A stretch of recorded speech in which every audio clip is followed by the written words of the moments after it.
Well, that has been the talk all week. Will John Stocco, the senior, be available?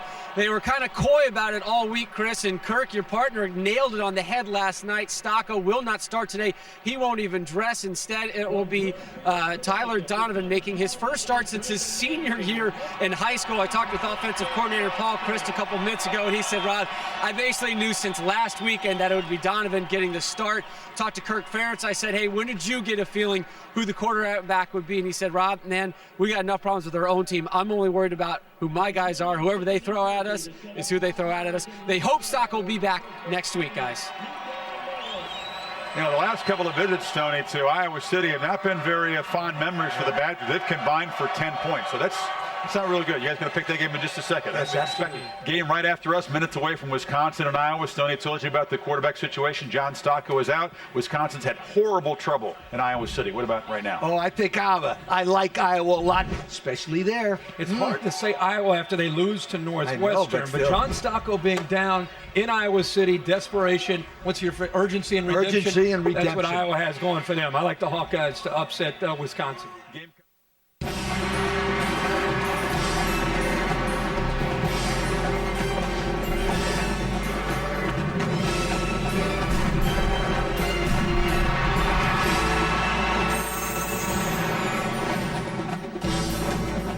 Less than a minute from kickoff at Kinnick Stadium in Iowa City. An emotional senior day. Final home game for Drew Tate and 17 other Hawkeye seniors. They're trying to go out with a bang during an otherwise disappointing year for the Hawkeyes.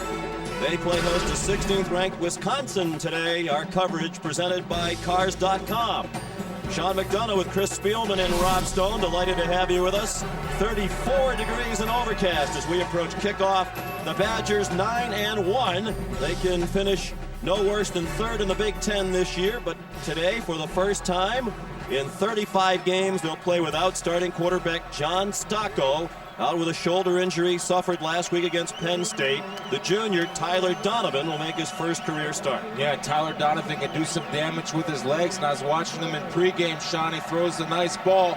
You'll see a lot of downhill P.J. Hill with a little bit of Lance Smith sprinkled in there. Iowa won the toss and will receive. When they win the toss, they almost always receive. Anthony Bowman had trouble for a moment with Taylor Melhoff's kickoff. Now he runs up the sideline. There's a flag now. Good run back to the 40-yard line. The referee is Bill Lamagnier. 37-yard return. But there was a flag thrown along the near sideline. Got a holding. We'll bring it back.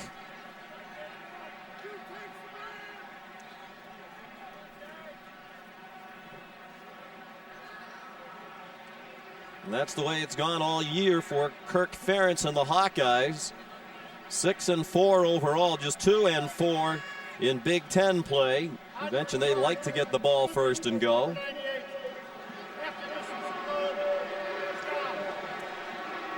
Tyler Bloom called for the illegal block. Just when something good happens, so often this year the Hawkeyes have hurt themselves with penalties and turnovers, in the words of Coach Ferentz. It's been a tough year. It's also been a tough year for Drew Tate. The 3-year starter at quarterback has battled injuries and an inexperienced wide receiver core that hasn't helped him much. His throw is low, looking for the true freshman Dominique Douglas. It's incomplete. The starting offense for Iowa, presented by Nivea for men. They've been sporadic at best as a bunch, and a big reason why has been the offensive line. All sorts of moving parts. Today it's Yanda and Olsen at the tackles, Jones and Elgin the guards, and Eubank starts in at center. That's a combination that has been in flux all season long. Albert Young cuts back and gets across the 10 to the 11. A yard and a half, and that's it. Jonathan Casillas with the stop for the Wisconsin defense. One of the best in the country, allowing only 12 points per game. That's 6th in the nation.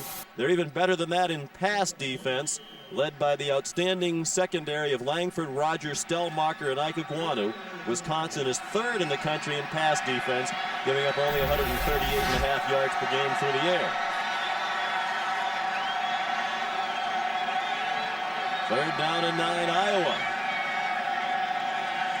Wisconsin doesn't blitz much, and they rush only 4 on 3rd and long. Tate takes off and appears to have a first down. Across the 20 to the 21, Joe Stellmacher, the safety, made the tackle. Tate's a good athlete, showed his running ability there to go for 10 and a first down. Yeah, and it's visioned by Drew Tate. Wisconsin's playing a deep cover 3. Drew Tate sees the linebackers are off and running, and believe me, this is his last game in Kinnick Stadium. He's going to give it everything he has, whether he has to do it through the arm or put his shoulder down and drive for the first down. Had surgery on his left thumb a couple of weeks ago. As you can see, he still has a wrap on that. Missed one game because of the thumb, non-throwing hand. He's also had an abdominal strain much of the year. His pass was deflected and still almost caught. Tony Moyaki, the backup tight end, the intended receiver, he almost hauled it in despite the fact that it was tipped en route. They're trying to set up the play action, Sean. The only problem is Iowa's had difficulty running the football this year. And Albert Young is a guy that they need to get off and get going early for them to move the ball against this very good and tough physical Wisconsin defense. Young starts the day needing only 33 yards rushing for 2,000 in his career. They give it to him on 2nd and 10, and he gets 8. Out near the 29-yard line, Joe Stellmacher again made the tackle. Young, another player who's battled injuries throughout this season, missed a couple of games earlier this year after having played in 16 in a row. As you pointed out, they've only had 2 guys on the offensive side of the ball to start every position, or to start the same position in every game. Well, this Wisconsin defense has had the same 11 starters in each of the last 10 games. And as you say, Chris, Iowa's had only 2 players on offense who have started every game at the same position all year. Long throw intended for Dominic Douglas. He got tangled up with Jack Ikeguanu. The crowd wanted a flag, as did Kirk Ferentz.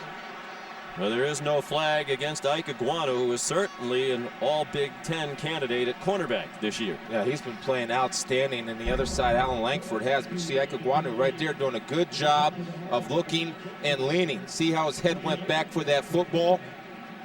Outstanding. You're allowed contact if you're going up for the football or you're looking for the football. It's a good job of using his body and his position to disrupt Douglas. Andy Fenstermaker, another senior in his last home game, will punt from Mount Pleasant, Iowa. 44 players on this team are from their home state of Iowa, out of the 109 on the roster. This punt goes out of bounds at the 36-yard line, a 35-yard punt. And the focus will be on Tyler Donovan, the junior from Heartland, Wisconsin, who's appeared briefly this season. 8 pass attempts this year, 17 attempts for his career. Was recruited by Iowa. They know a little bit about him, but as their coaches said, there's not a lot of Tyler Donovan on tape. He does have a strong arm and he runs well. Brett Bielema has extreme confidence in Tyler Donovan that he can run the show. Here's P.J. Hill, the tailback in the eye behind him, the leading rusher in the Big Ten. And they pound it straight ahead behind that mammoth offensive line that averages nearly 6'7" and 319 pounds. Nivea for Men brings you the Wisconsin starters on offense. The line and Hill, they've been stalwarts all year long. In recent weeks, the notable improvement has come from the receiver corps. At the beginning, that was a weak spot. Paul Hubbard and Luke Swan have emerged largely because of the play of Travis Beckham. As he became a threat, it opened up the game on the perimeter for the wide receivers. Hill got 4 on his first carry. And he gets a hard-earned couple there. Broke a tackle behind the line of scrimmage, and then Mitch King got him down with help from Alex Canellis. Iowa has struggled against the run. That'll be their main challenge today. They gave up 225 yards on the ground last week to Northwestern in a home loss to the Wildcats. So the onus is on the front 4 of Bain, Kroll, King, and Madison. Madison has had a particularly good year for the defense, coordinated by Norm Parker, looking for a stop on 3rd down and 5. 3 wide receivers for Tyler Donovan. A lot of time to throw. Dumps it off of the tight end Beckham. First down. Across the 50 to the Iowa 47-yard line. Edmund Miles, the linebacker, made the stop after a pickup of 12 on the pass to Beckham, a tight end who averages over 14 yards per catch. Yeah, they're playing zone. You see Miles trying to run with Beckham, and Beckham has too much speed for any linebacker to match up with him one-on-one. And give credit to Tyler Donovan for finding that weakness, Sean, and exploiting that weakness. Beckham converted to tight end this year, was a defensive player, just 220 pounds. Very good athlete. They like to split him out away from the line. He gets downfield. Hill chopped down, lost the football. They ruled him down. He started the day with 260 touches for the year without a fumble, lost, and he nearly had his first lost fumble there. The officials ruled him down at the 45-yard line after a 3-yard gain. Charles Godfrey took him down. See Godfrey right there coming in hard. And again, see if he's down. Yep, absolutely. It's a good call by the officials. This is what Norm Parker, the defensive coordinator for Iowa, he likes to play against this kind of offense. He feels his defense can match up against the power offense as opposed to the spread offense, which Northwestern presented last week, which gave him so much trouble. The defense designed to play against teams like this. Donovan on the money again to Beckham. Near a first down, about a half-yard shy at the 38-yard line. And in fact, Iowa has had the upper hand in this rivalry. They've won the last 4 head-to-head with Wisconsin. The Wisconsin team set a lot of team goals at the beginning of the year, and one of them was to beat Iowa. It's the last chance for the Wisconsin seniors to beat Iowa. John Stocco won't be able to be a part of it in uniform. 3rd down and 1. Just inside the Iowa 39. 6 minutes gone by, no score. Hill forced to bounce outside and couldn't get there. Mike Klinkenborg, their leading tackler and second leading tackler in the Big Ten, the middle linebacker, made the stop. Humple is the guy that bounces the play out, number 44. He does a good job of sneaking in here and eating enough blockers. You see him right there. He's taking 2 blockers, which frees the lane for Klinkenborg to come in and clean up on P.J. Hill. 107 tackles for the year coming in for Klinkenborg. Averaging nearly 11 per game. Only Jay Lehman of Illinois has a better average. Ken DeBush, the punter, dropped 2 inside the 20 last week against Penn State. And looking for help to get this one down inside the 2. Zach Hampton, who excels at just that, downs it inside the 2. 39-yard punt by the junior DeBush. This game is being broadcast in high definition on ESPN HD, presented by Pioneer Plasma Displays. Kinnick Stadium sold out, but there certainly are empty seats here. It's been a disappointing year for the Iowa team and their fans. Start here from their own 1-yard line. Drew Tate after the play-action fake for those on the run, incomplete. Looking for Tony Moecki, the tight end. Here's Reese Davis. Good day, Sean. Elsewhere in the Big Ten already underway. Minnesota and Michigan State. And the Gophers have already had a breakdown in the special teams. Michigan State blocking the punt. Kyle Belting able to recover it for the touchdown. Sparty knocking on the door again. Already up 7-0. Trying to win out to be bowl eligible. They'll need to win today against Minnesota and at Penn State next week to get to a bowl game the last year under John L. Smith. On 2nd and 10, Albert Young out of the end zone. Some nifty footwork to get across the 5. Wrapped up by Jason Chapman and Nick Hayden. And here's Rob Stone. Well, he called his team Fat Cats and even thought about turning the lights on here at Kinnick Stadium for an impromptu practice following Iowa's loss to Northwestern last week. And yes, head coach Kirk Ferentz was not in a warm and fuzzy mood. He talked to us and told us his team needs to get up off the mat today. One way to help his men do that, he kind of alluded to it, if the coaches see an opportunity, they will make an aggressive play call today to hopefully get the Hawkeyes mentally into the game. He was bemoaning the lack of effort last week, and that is so uncharacteristic of an Iowa team under Kirk Ferentz. The players agree with him. The players we spoke with yesterday said the effort was lacking last week. Good play by Ike Iguanu, knocking the pass down. It was intended for Trey Strauss. And it'll be 4th down, another punt for the Hawkeyes. A lot of the problem has been Drew Tate, and it's not necessarily Drew is not a good quarterback. The fact that he's been injured and has lost a lot of practice time. When a quarterback loses practice time with a young receiving core, you can see right there the timing is not where it needs to be, because that ball was delivered late and gave Ike Iguanu a chance to make a jump. Eddie Fenstermaker out of the end zone. Zach Hampton had trouble with it.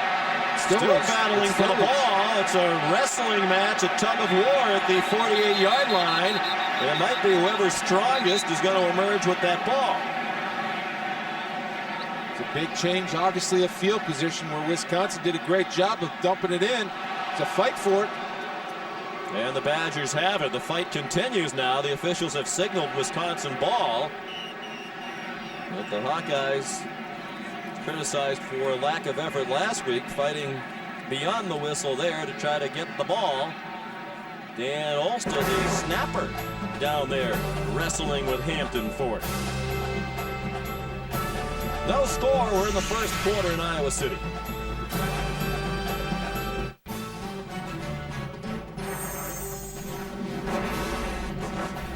ESPN's College Football is presented by Cars.com. Find the right car for you. Cars.com. And in part by the City Premier Pass Credit Card. Rewarding. Very, very, very rewarding.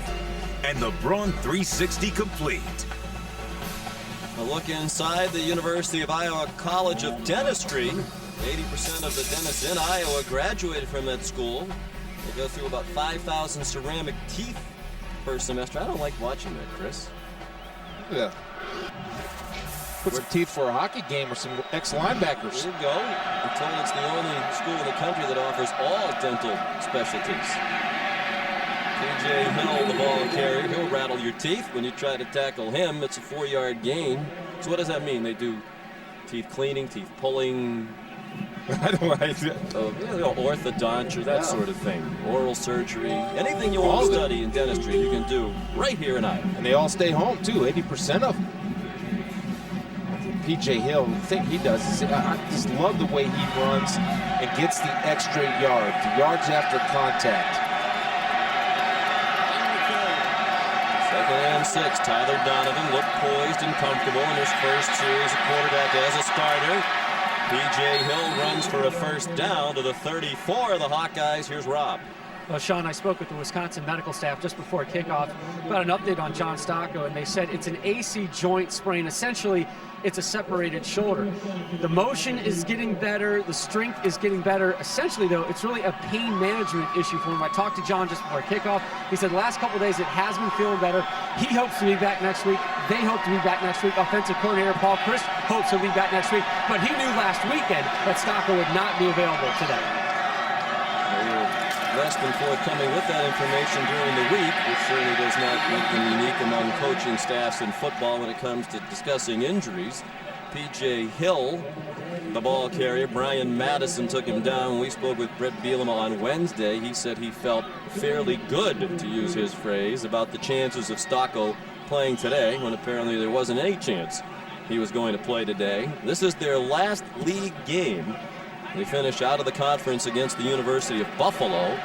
That'll be senior day. You know Stocco, a fifth-year senior, would like to be back for that. Then again, the school thought might be why play him when you could have him healthier for the bowl game.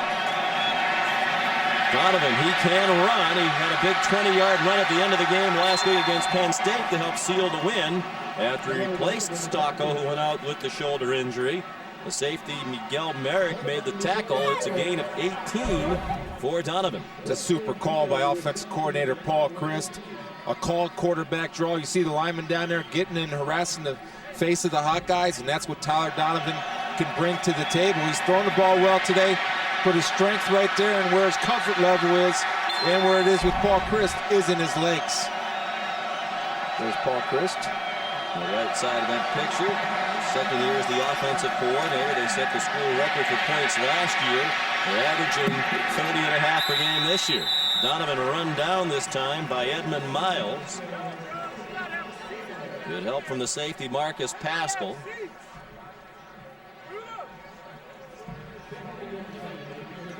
Stocko relaying the play from Paul Christ. Stocko was injured in the preseason. He had to have arthroscopic knee surgery, missed a couple of weeks of practice, so Tyler took the reps with the first-string offense much of the preseason, and Paul Christ says that has really helped in this situation. The offense knows what Donovan can do. They have a lot of confidence in his ability to lead them here today. 2nd and 10, a screen set up for the tight end, Andy Crooks. And he's down the 11-yard line. Matt Kroll made the tackle, the sophomore defensive tackle from Mount Vernon, Iowa. You can see the philosophy that Coach Christ has right now is that he's not having Tyler make a lot of decisions. So a lot of the passes, the 2 completions he's had have been short balls to Beckham. They run the quarterback draw on a nice little screen right there. They're not really testing him to see if he can throw the ball down the field. If I'm Iowa, I'll start playing the short routes. Make him throw it downfield, challenge him. Crowd making noise. Our play clock on the screen obviously malfunctioning. 4 seconds to snap it now. Donovan with all day to throw. Runs out of time and gets sacked back at the 14-yard line by Brian Madison. 6.5 sacks this year now for Madison. And an outstanding year at defensive end, the junior from Mishawaka, Indiana. That's near Notre Dame. He went to high school there when his dad, Greg, was on Bob Davies' coaching staff at Notre Dame. Greg now coaching at the University of Florida. It's a good job of pass coverage and protection by the Wisconsin offensive line. See Klingenberg come in there, Madison to clean up, but that is what they call the covered sack. Taylor Melhoff having an excellent year, trying a 31-yard field goal, and it is good. He's made 10 of his last 11 field goals. Wisconsin first on the board. 3-0 Badgers. 2:47 to go in the first quarter. Have made the trip here to Kinnick Stadium. Crowd of more than 70,000 on hand. Plenty of great action today on ABC and ESPN. Top 2 teams in the nation, both on our airwaves. They prepare for each other 1 week from today. On ABC at 3:30, Ohio State, Northwestern. 3:30 here on ESPN. Michigan visits Indiana, and the countdown, just a little over 1 week to go. Number 2 Michigan meets number 1 Ohio State in Columbus next Saturday at 3:30. Damian Sims will not run back Taylor Melhoff's kick, and here's Reese Davis. All right, Sean, Taco Bell studio update. We'll go back to Michigan State against Minnesota. This is a 4th and goal. You can't stop J.U. Colquitt from there. Well, yeah, apparently you can't. Minnesota with the goal line stand, but on the very next play, this is not the way to follow it up. Amir Pinnock stuck in the backfield for a safety, and Sparty has a 9-0 lead getting late in the first quarter. Steve Mariucci, much mentioned, is no longer a candidate to replace John L. Smith. Tate under duress just throws it up for grabs, and it is intercepted. Roderick Rogers running it back inside the 30. It was intended for Scott Chandler. Tate was pressured by Jamal Cooper and just threw it up for grabs. And the turnover problems continue for Iowa. They began the day -7 in turnover margin, 101st in the nation. It's a good job of Drew Tate keeping his eyes downfield, and he did have Scott Chandler behind Roderick Rogers. The problem is he can't get enough juice on it, throwing across his body, rolling to his left. Now Chandler's got to turn her into a DB right there. Didn't do a good job, but Roderick Rogers adjusted on the ball. Made a good play, a great play for his Wisconsin Badger defense. The numbers tell the story for Iowa. The interception for Rogers, his 2nd of the season. He had one last week against Penn State. That's 6 straight games with interception for Wisconsin, and Beckham nearly had the touchdown. Miguel Merritt tackled him from behind around the legs at the 3. After a 28-yard interception return, Tyler Donovan hits Beckham for 22. And it'll be first and goal for the Badgers. That's the matchup problem that Beckham puts on defenses. One, he ran away from Edmund Miles. Right here, he's running away from Merrick, a safety. Now, if you can't cover him with a safety and he's playing a tight end, it's tough. A good job by Donovan hanging in there, taking the shot from Cole. So you want to be the starter. You want to play? You're going to take those kinds of hits. Donovan's been impressive. 4 for 4. All 4 to tight ends. Make it 5 for 5. All 5 to the tight ends and a touchdown to Travis Beckham. It's too easy. Again, he's just, you try to cover him with the linebacker, he runs away from Edmund Miles because Miles is turning back and looking at the quarterback as opposed to playing the man. So Tyler says, well, if you're not going to cover him, he's our #1 receiver, then I'm going to exploit you. And he's doing it, and doing it in fine fashion. Beckham, the touchdown is 4th of the year. And Melhoff will attempt the extra point. He's perfect 37 for 37 this year in PATs. And he remains perfect. Travis Beckham has been averaging 5.5 catches per game over the last 5. Has 4 already. Nothing fancy in the throws from Donovan. But he's perfect. 5 for 5. They lead 10-0. It's been a very impressive season for Wisconsin, Chris. When the year began, most prognosticators had them somewhere in the middle of the pack. They've been better than that. They will finish no worse than 3rd in the Big Ten. Perhaps better if something unforeseen happens ahead of them with Ohio State and Michigan. Nope. But Iowa, they were picked to finish 3rd. 6-4. They've lost 3 Big Ten games in a row. And when you hear lack of effort, and again, kind of flat looking again today. Lack of effort can be confused with lack of energy, and they're not playing with any confidence. You see Miles try to guard Beckham. He can't handle him because he's looking back at the quarterback. The other thing about this Wisconsin team, Sean, I keep hearing how all these one-loss team in the country and how good they are. I have yet to hear Wisconsin mentioned on how good they are. They're as well-balanced as any of the other one-loss teams that are getting all the attention. I think the thing that works against them, it is not an impressive list of victories. Their one loss was at Michigan on September 23rd. They've won 6 in a row since. Damian Sims will not run the kickoff out of the end zone. But their wins are against Bowling Green, Western Illinois, San Diego State, Indiana, Northwestern, Minnesota, Purdue, Illinois, and Penn State. You'd have to say that Penn State win last week might be the most impressive. They don't play Ohio State, but here's a chance to make a statement on the road against an Iowa team that's having a disappointing year, but is still 6-4. And I understand that, and I certainly, it does have credence, but I make the statement that I see a lot of college football and watch a lot of teams play. And as far as offensive and defensive, there's not too many teams that are as balanced and as good as they are. No question about it. Swing pass out to Albert Young from Drew Tate. And a 4-yard gain. Well, last year in the meeting between these two in Madison, Wisconsin raced to a 10-0 lead, and then Tate and the Hawkeyes came back, scored 20 unanswered points, spoiled senior day for the Badgers, and ruined Barry Alvarez's final home game as head coach. Guy right there, Drew Tate. It's his last game at Kinnick Stadium, and not starting the way he wants, but I'll tell you what, he's a competitor, and he'll come back and make some plays before it's all said and done. Second all-time in most of the major passing categories here in Iowa behind Chuck Long. Young dances ahead to the 27 on what might be the final play of the quarter. Nick Hayden made the tackle. Saw the emotion on Drew Tate as he ran out and hugged his family. His stepdad, Dick Olin, was his high school coach at Lee High School in Texas, where Tate threw for more than 12,000 yards to set the state record. They play for the Heartland Trophy. Wisconsin and Iowa, and it's the Badgers 10-0 at the end of one. City 10-0 for the 16th ranked Badgers at the end of one quarter. Tyler Donovan in his first career start perfect so far, while the 3-year Iowa starter Drew Tate has struggled.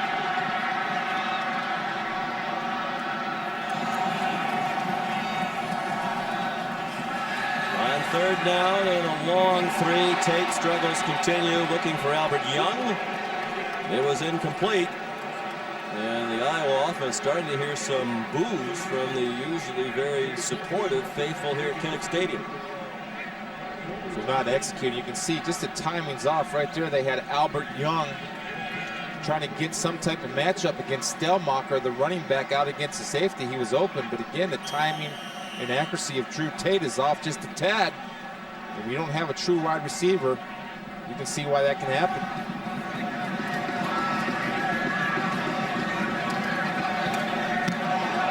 Fenstermaker, and the fair catch made by Zach Hampton at the 40-yard line. 32 yards on the boot by Fenstermaker. This is a homecoming for Brett Bielema, trying to become the first Big Ten coach to win 10 games in his first year as a head coach. He's already set the first-year Wisconsin record for victories. He walked on to the football team here in the late 1980s from Prophetstown, Illinois, a small farming community in the northwest corner of Illinois, not far from Iowa, about 30 miles from the Quad Cities. He's 190 pounds when he walked on, paid his own way here at Iowa for 2 years. By his junior year, he was a starter, and by his senior year, a captain. P.J. Hill stopped for no gain. Alex Kanellis made the tackle. Look at how much bigger Brett Bielema was. He definitely bulked up to earn his way onto the team. Said when he called his dad Arnie, after finally earning a scholarship, there were tears on both ends of the telephone conversation. Learned a lot about hard work from his parents on the hog farm in Prophetstown, Illinois. Started his coaching career here too. Anybody that can play in that nose guard position like Brett played is a tough guy. He brings that to his coaching style. Iowa on a row in the backup for P.J. Hill. Got a hard-earned yard. Here's Reese. Sean, I know you guys are fully aware of this. Do not sleep on Illinois next year. All of the young talent they have. Juice Williams' team taking on Purdue. And as they say, the juice is loose. The freshman quarterback got into the end zone there. The Zookers have added a field goal. It's 10-0. And in Morgantown, Mark D'Antonio's defense holding West Virginia in check at the moment. It's 3-0. Don't sleep on the Bearcats either. They're looking for a win to become bowl eligible, as are the Purdue Boilermakers in that game at Illinois. Beckham the catch, but he's short of the first down marker. Gang tackled at the 46, led by Klinkenborg and Mile. So Donovan 6 for 6, and 5 of those passes to Beckham. Here are the Big Ten standings. Michigan and Ohio State tied, each in action today, and then they'll play their final conference game of the season. Final game of the regular season next week in Columbus. Wisconsin can finish no worse than third. Then a battle in the middle for positioning, bowl slots. Iowa's been to 4 straight January bowl games. They'd like to make it 5. That seems unlikely. Ken DeBush, the punt, struck Zach Hampton back near the 9-yard line. It rolled all the way down to the 1, but they're going to move the ball back up near the 10, perhaps even the 11-yard line.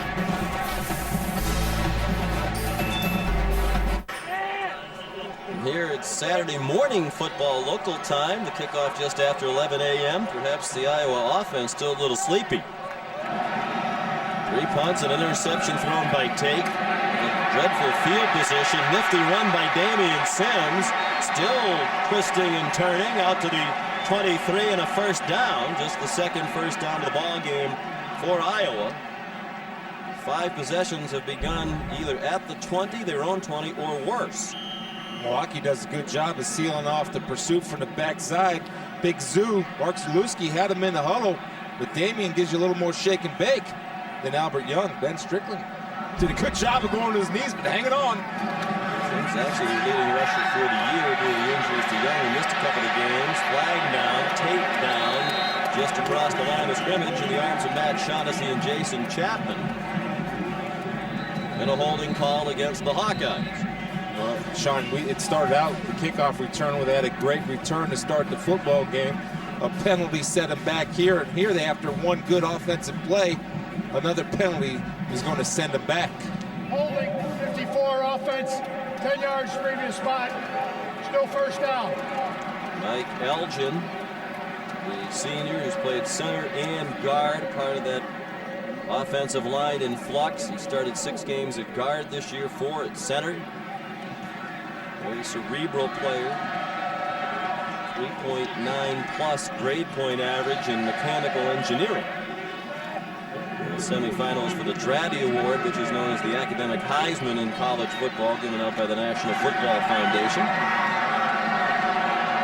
And so many of these Iowa players came here undersized. Eldon was just 185 pounds. Now he's 280. Wisconsin's defense is a big screen down. Damian Sims looking for running room. Doesn't find any. Matt Shaughnessy and Jason Chapman there again. Time now for today's Aflac trivia question. Among all the 1A head coaches, there are more who played at Iowa, went to Iowa, 5, than any other school. This is sort of the birthplace of coaches. Miami, Ohio, the cradle of coaches. This is the, I guess, the birthplace of coaches. We want to know who are the 5 current 1A head coaches. I know one was a former teammate of mine with the Detroit Lions. Put that one down. We're referring to Chuck Long. Chuck was a good player here at Iowa. Drew Tate zips one, incomplete, flag down. Pass interference will be called against Jack Ikeguano. He had coverage on Trey Strauss. Ikeguano doesn't like it. It was close. You know, from up here, again, we'll see the replay. It looked like Ikeguano did a good job of getting that right arm. And this is where Strauss, you see how... That's a brutal call. Strauss has to come back for the football. And again, that's the youth of the Iowa receiving corps coming out. When you sit there and wait on it, a Big Ten corner, especially the one as skilled as Ikeguano, who's going to make a break on the ball. So what do you have to do as the receiver? Work back towards your quarterback to not give that defensive back a chance. That's a good play. Yeah, it's a terrible call. Yeah. I don't know how you could make that call. That wasn't even close.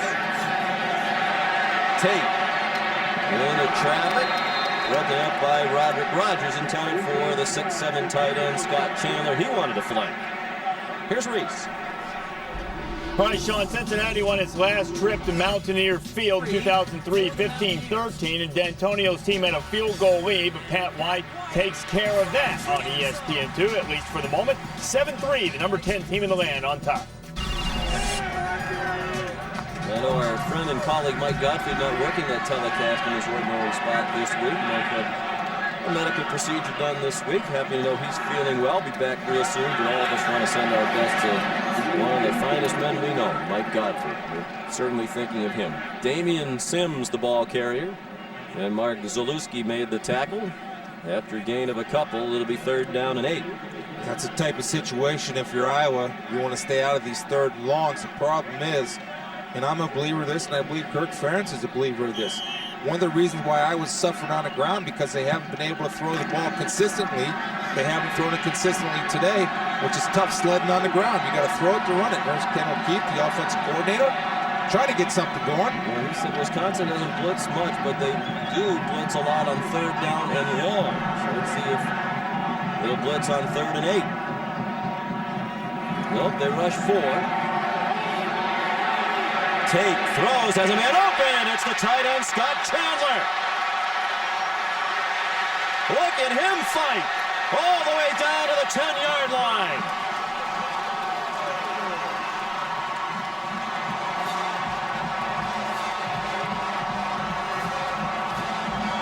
When we talk about when you play man-to-man coverage, Sean, the one rule, do not look back at the quarterback. You're going to see Zach Hampton. Drew Tate's looking for his comfort level. His comfort level is Chandler. Zach Hampton looked back at the quarterback. Chandler pulled away, and the big fella is not going to be denied the extra yards because he knows it's his last hurrah here in Kinnick Stadium. Longest reception of his career, 64 yards. He was one of those players we spoke with yesterday who was embarrassed by the lack of effort. Last week, Damian Sims fired up. He's down inside the 4. Ben Strickland made the tackle. It'll be 2nd and goal for the Hawkeyes, down 10-0 with 9 minutes to go till halftime. We were talking yesterday about lack of effort. Sometimes the lack of effort is disguised as lack of energy. Well, that's what Iowa needed right there. A big play from one of their seniors, delivered to by Drew Tate. to get some energy and enthusiasm and emotion back in the game.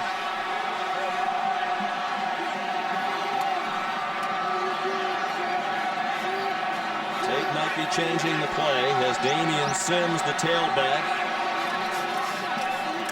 throws to the end zone, a man wide open, touchdown. Tony Moyaki, the backup tight end, was wide open. Yeah, looked to me there were only 10 players out on the field for Wisconsin. They didn't have a corner out there. You had Stellmacher out there. Here's Stellmacher. He doesn't know who to cover. He goes and jumps Majerus, and Moyaki's out there. Langford or Strickland was not out there at the corner position. This is a game dominated by tight ends right now. All 6 catches for Wisconsin have been from their tight ends.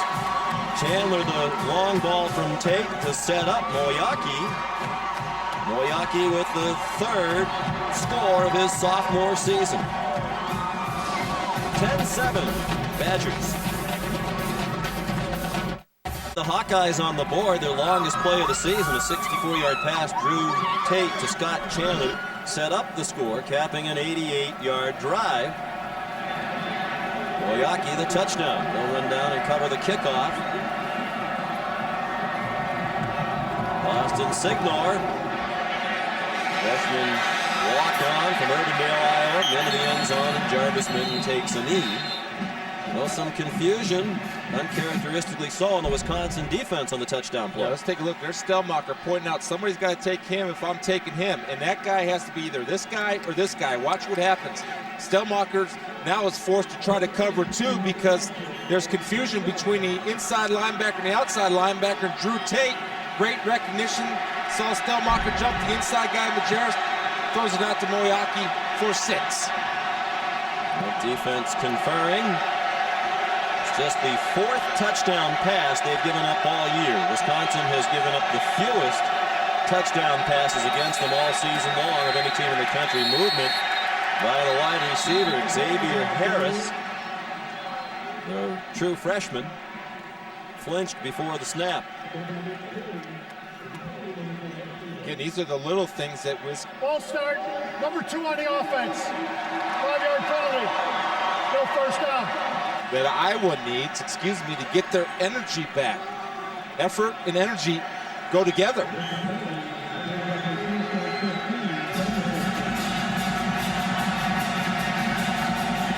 So it'll be first down and 15.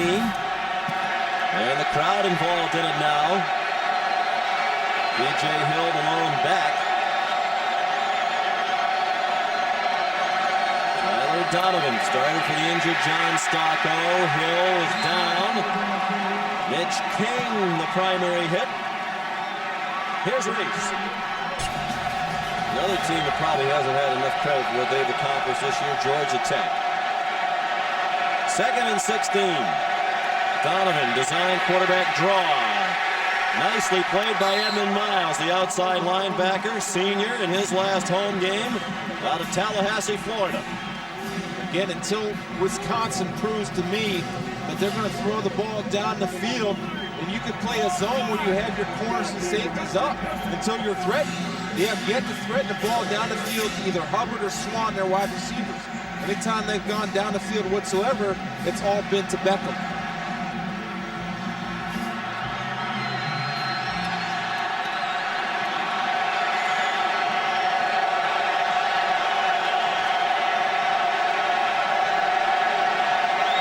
Third down and 12. Donovan was looking down the field that time, now runs, and he's down short of the first down, across the 25. That Kroll made the stop, 8 yards on the run, and the Bush will punt. They've done a nice job so far getting down and cover his punts. Hampton in particular excels in that area. They would have had a chance to have it down near the one again on this punt in this quarter had it not struck Hampton near the 10-yard line. Ball's cold outside. The ball's like a rock. It's not traveling very far. A chance for Iowa to get some type of field position out of this. And after the Bush, he got off on a nice punt. Fair catch made by Dominique Douglas. 43-yard kick and no return. Iowa with momentum and a chance to perhaps take the lead when we come back. Our presentation of college football on ESPN brought to you by Cars.com. We're at Kinnick Stadium in Iowa City. Drew Tate and the Hawkeyes did virtually nothing in their first 4 offensive possessions. Last drive, big third down play. Let them go 88 for a score.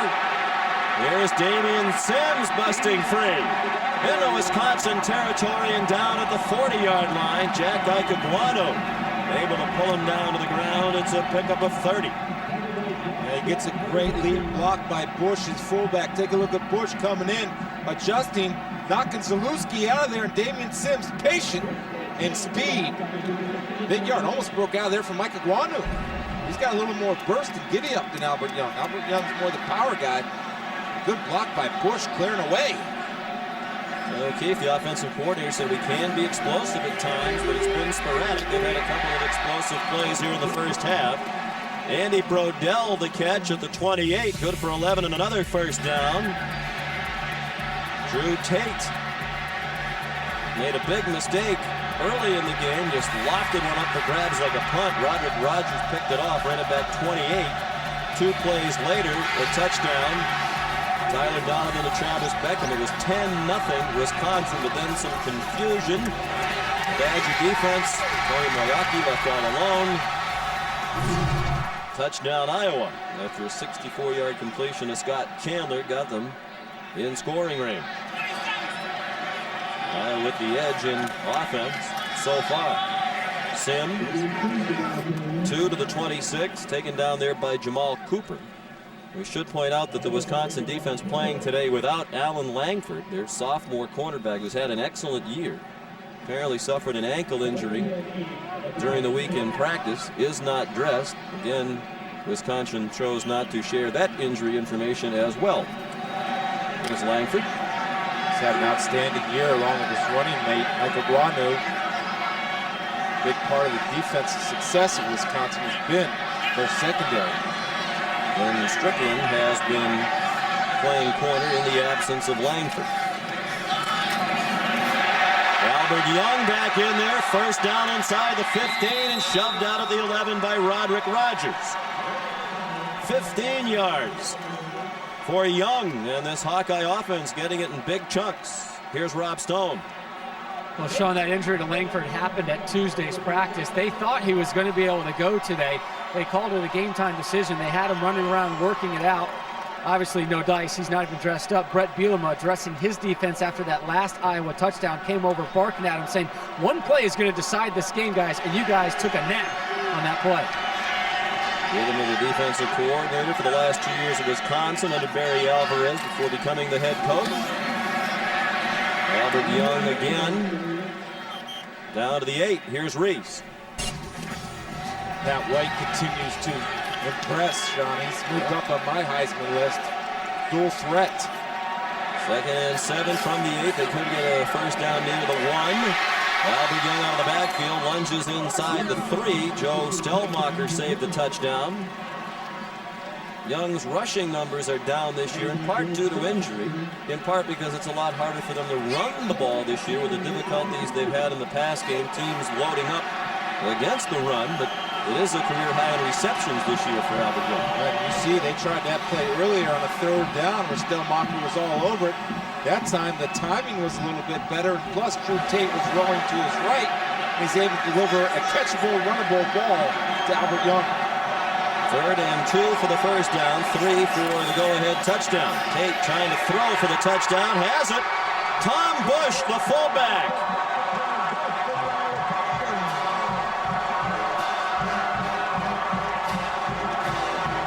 Again, it's a blown coverage.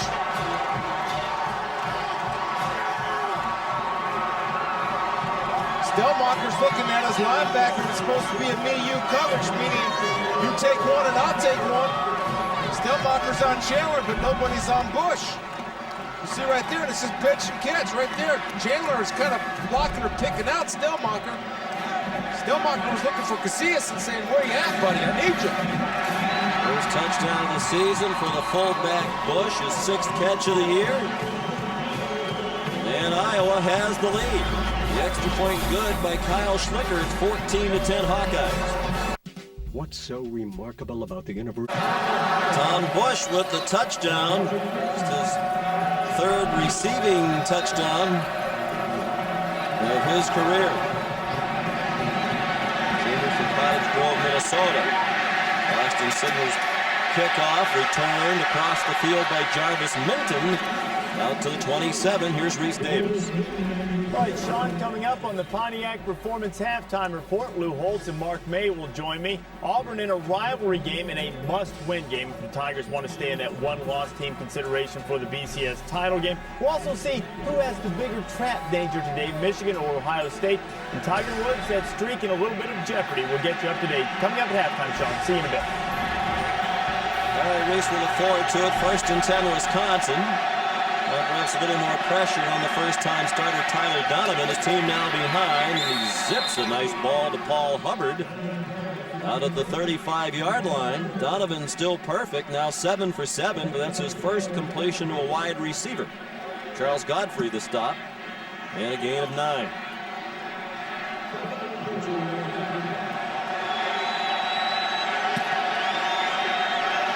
Down to a minute and a half to go in the half.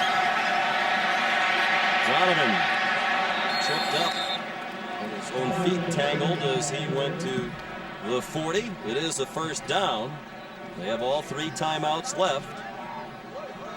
Here's what Tyler's doing. If his first option isn't there, he's trusting what he can do and run with his feet, which is not a bad idea for a guy making his first start. If he can be a little bit more patient, there will be receivers coming open down the field. Donovan showing some patience. Nobody open. And a nifty run. He gets about 16 yards. All the way to the 44 of Iowa. Edmund Miles finally made the tackle. It looked like he might run out of bounds after about a 5-yard gain. He wanted none of that. Timeout requested by Bielema. The clock had already stopped to move the chains. I think that ball came out too, Sean. Mitch King was down there on the hustle, and Edmund Miles came and gave him a shot as he was going down. See that ball? See, they're starting to see space right here. And watch. He does cover the ball, but it does come out late, but clearly. There it is, rolling around. He was down. And he got it back as well. And that's the reason the Iowa player went diving in there, thinking it was a case football. Let's answer the Affleck trivia question. There are 5 Division 1A head coaches who played football here at Iowa. We gave you a couple. Chuck Long, which Chris guessed or knew. Yep. And we told you Brett Bielema obviously played here. The others are the brothers Stoops. Bob now coaching at Oklahoma, Mike at Arizona. And Dan McCarney, in his last year as head coach at Iowa State after 12 years. He will depart. We talked with Kirk Ferentz yesterday about that. He and Dan McCarney are friends, and Kirk was surprised by that development. He thinks Dan has done a remarkable job in what is a very difficult coaching position at Iowa State. They hadn't had much success. McCarney took him to 5 bowl games in 6 years, and a bad year, and you're out. I think he's. That's the nature of the beast in college football. Is it fair? No, but if you look at Dan McCarney's body of work to where Iowa State was before to where he brought him, as you said, Sean, 5 bowl games in 12 years. It's not an easy place to do it. No. But they're raising the standard, I guess. I guess that wasn't good enough for it. Good luck to them. 1st and 10. Wisconsin at the Iowa 44. A minute 5 to go till halftime. 2 timeouts left now for the Badgers. Tyler Donovan for the injured John Stocco. Been very impressive in his first career start. Given a lot of time again by that big line. Looking for Hubbard, underthrown and incomplete. The underthrow nature of it made it advantage Hubbard in actuality, but Charles Godfrey recovered quickly to bat it down.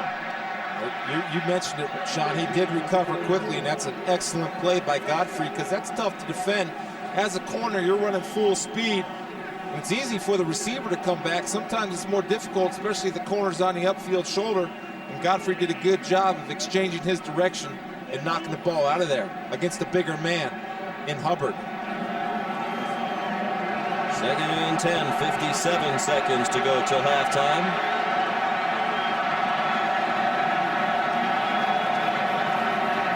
P.J. Hill, the lone back.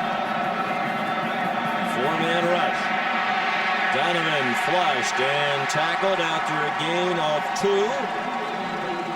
Matt Kroll made the stop. A timeout called by Bielema. 1 left for Wisconsin. Brett tried diligently this week to play down the angle of his return to Iowa City. Said that's a part of my past history. He has great memories here, but he is now fully engaged as the head coach of Wisconsin. He has a tattoo of the Tiger Hawk logo on his leg from his playing days here. Wouldn't show it to anybody this week. Wanted to play down that part of it as well. He usually wears the opposing team's colors in his shirt and tie combination to his press conference at the beginning of the week. Didn't wear the Iowa colors this week as they take on Kansas State. It's Saturday Night Football presented by Southwest Airlines on ABC at 8 Eastern Time. Wake Forest has lost 14 in a row to Florida State, so that'll be a good test. It is a test for Jim Grobe. Well, what a job he's done down there at Wake Forest, Sean. Just an outstanding job. And Wake Forest is hanging in there and competing every week. It's college football with the 85 scholarships, man. A ton of parity, and I love every second of it.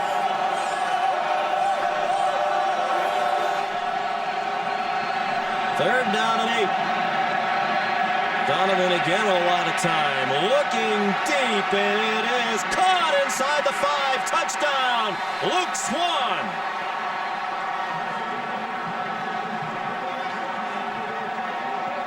I'll tell you, I love the fact that Tyler Donovan throws the ball downfield. Stocko's happy, but Luke Swan makes a play because Pascal has pretty good coverage. But watch Swan's adjustment on the football. It's kind of a throwback, and he's looking for Swan the whole way.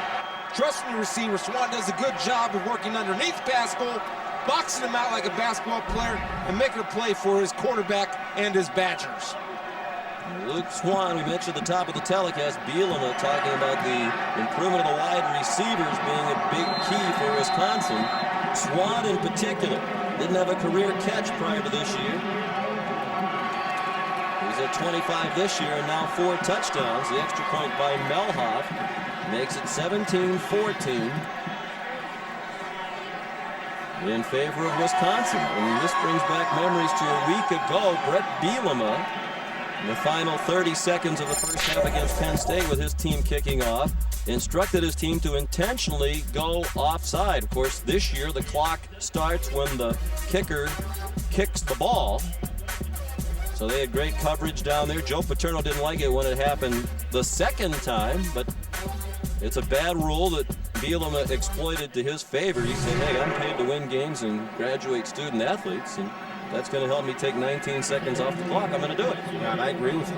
I think you do it in Penn State. Remember, Penn State had the choice to take the ball and the 5-yard penalty. It goes add the 5 yards onto the end of wherever the return wound up. But it's still a good idea to do it if you're kicking off, because it does give your kickoff coverage team a great advantage to be well downfield by the time the ball's in the air. Trevor Maddox raised a good point on a Friday Night Football telecast last night. Perhaps one unintended part of it that Brett Bielema didn't think about is the potential for injury to the Penn State players, because they're even more vulnerable returning that kickoff with the Wisconsin Badgers already down there barreling down on them. That might have been part of what Joe Paterno was so upset about. Fix the rule. Yeah, and they will, undoubtedly. Have to. Got so much attention this week. Up to the squib kick. Drew Tate has time. He started 1 for 9. He's completed 5 out of 5 since then. He'll run. They have 3 timeouts left. He gets a block from Chandler. Outstanding play by Tate. Big gainer to the 40, and he got out of bounds. Champ Davis gave him a good block along the way as well. A fullback, 26 yards on the run by Drew Tate. That's a good job by both Chandler and Champ Davis looking to knock off some Badgers. Then Drew Tate getting all he can get and having the awareness to get out of bounds. And remember, an average play goes about 6 seconds, so they do have time to get something off here. And the middle of the field's in play, Sean, because they do have timeouts left. Longest field goal of the season for Kyle Schlicker is 45 yards. His career-long attempt is 51. So they need to pick up more yards to give him a realistic chance. From our vantage point, the breeze at about 7 miles per hour would seem to be helping Schlicker if it comes down to a field goal try. But we talked at the beginning of the telecast about a couple of the big stories. Iowa having lost 3 in a row in the Big Ten for the first time since 2000, and talking about a lack of effort. They seem to have solved that problem today. They're clearly playing with some energy and passion. And for Wisconsin, Stocko not starting, Donovan is. Donovan's been excellent. Yeah, he has been. He's making good decisions. He's playing within himself, and he trusts his feet. If he gets in trouble, he takes off and runs. Has had success. Then he threw the ball down to Swan, and his receiver made a play for him. Iowa got energy when Sims came into the ball game. When they were able to run the ball, it opened up a lot of things, and Sims was a big part of Iowa's resurgence on offense, at least in this football game. So 10 seconds to go now. You expect Ken O'Keefe will call some sort of medium yardage play to try to get them closer for Schlicker and then get a quick timeout? We get out of bounds? Yeah, I think, you have time, and the average play is 6 to 7 seconds, so the middle of the field is in play, and you have to try to take your shot to get it open, to give Schlicker an opportunity to put 3 on the board before you head in. His long attempt this year is 51. His career-long field goal is 52 last year against Ohio State.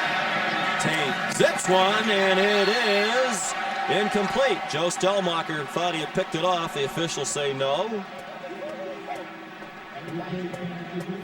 Senior from Berlin, Wisconsin.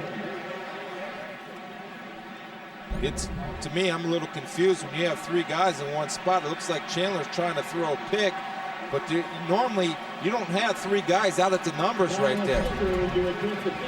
Well, Schlicker's going to try the long one. At least they're lining up to do that. This would be a 57-yard field goal from the right hash mark. We mentioned his career long is 52. Last season at Ohio State, Wisconsin has called its last timeout. He's 0 for 1 beyond 50 for Coach Ferentz this year. And he missed a 51-yarder. His longest this year is 45. Another senior in his last home game from Ankeny, Iowa. The next field goal for Schlicker will be the 50th of his career. He's the 4th all-time leading point scorer here. He's had a very nice career. Absolutely, and remember, on the longer field goals, especially in weather like this, the kicker has to drive the ball. So if I'm the protection unit, I'm telling my guys to get a little bit stout in there. And if I'm the defensive unit, you want to get penetration and make sure you get your hands or paws up just to be able to hopefully deflect it. You normally like to get 2 to 3 yards of penetration on the defensive side. A lot of times with the longer kicks, 1 yard of penetration will do the trick.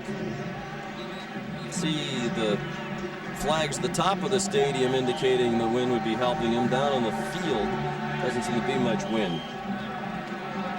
Streamer at the top of the goalpost hanging straight down. This will be 1 yard shy of the Iowa record for longest field goal. Tim Douglas, a 58-yarder against Illinois.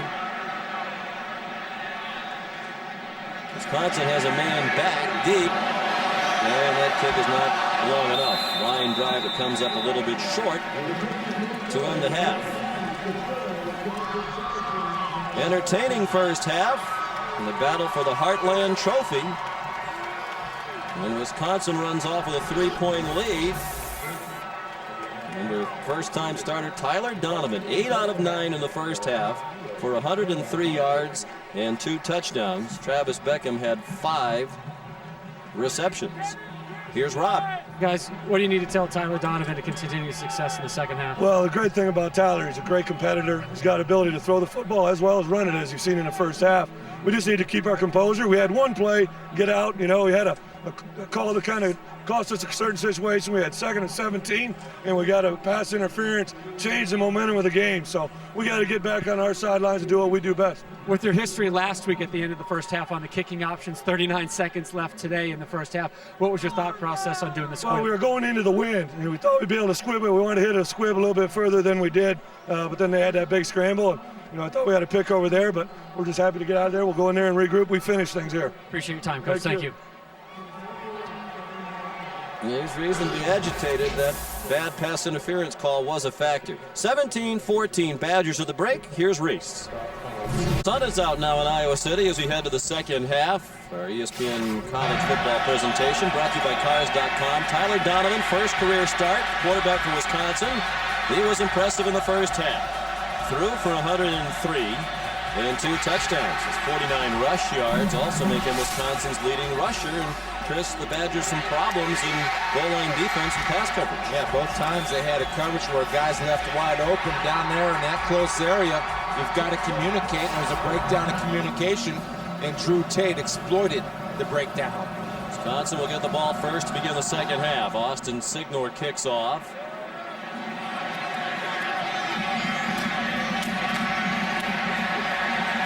Return to the 18-yard line by Jarvis Minton, a 13-yard run back. Sean McDonough with Chris Spielman.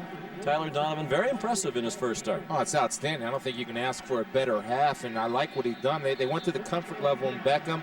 Toward the end of the half, he threw a nice couple deep balls down there to Swan, and made a great catch, and he's used his feet, and that's what he trusts, and it bails him out of trouble, Sean.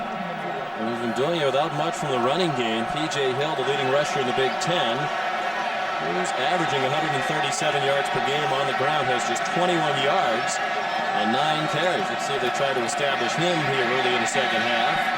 Hill ahead to the 20. A pickup of 2. Mitch King made the stop, sophomore from Burlington, Iowa. Longtime defensive coordinator Norm Parker told us yesterday in a production meeting that his defense likes to play against this power-type running game, and you can see why. They've handled P.J. Hill nicely. They do a good job of assignment football and guys filling gaps and taking any running lanes away from the big fella. He's one of the truly outstanding assistant coaches in the country, Norm Parker. Started collegiate coaching in 1968 after 3 years as a high school coach. 2-time finalist for the Frank Rose Award as the best assistant in the country. Luke Swan and another good ball thrown by Donovan. Charles Godfrey the tackle, but it's a first down at the 39, a gain of 19. I'm just watching Tyler Donovan, and you can see the confidence growing.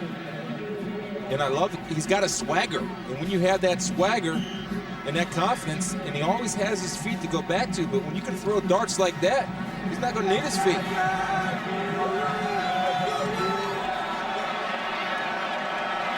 9 out of 10 now.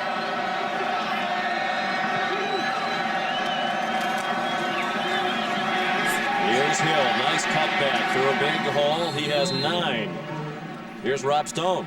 Well, Sean, when in the world in halftime locker rooms for opposing teams versus Wisconsin have the legs of Tyler Donovan been the conversation and not that of P.J. Hill? Well, that was the case for Iowa. One of the main focal points Kirk Ferentz told me as he came on the field today is, hey, we got to do a better job tackling that quarterback because his legs are the thing that's killing us today.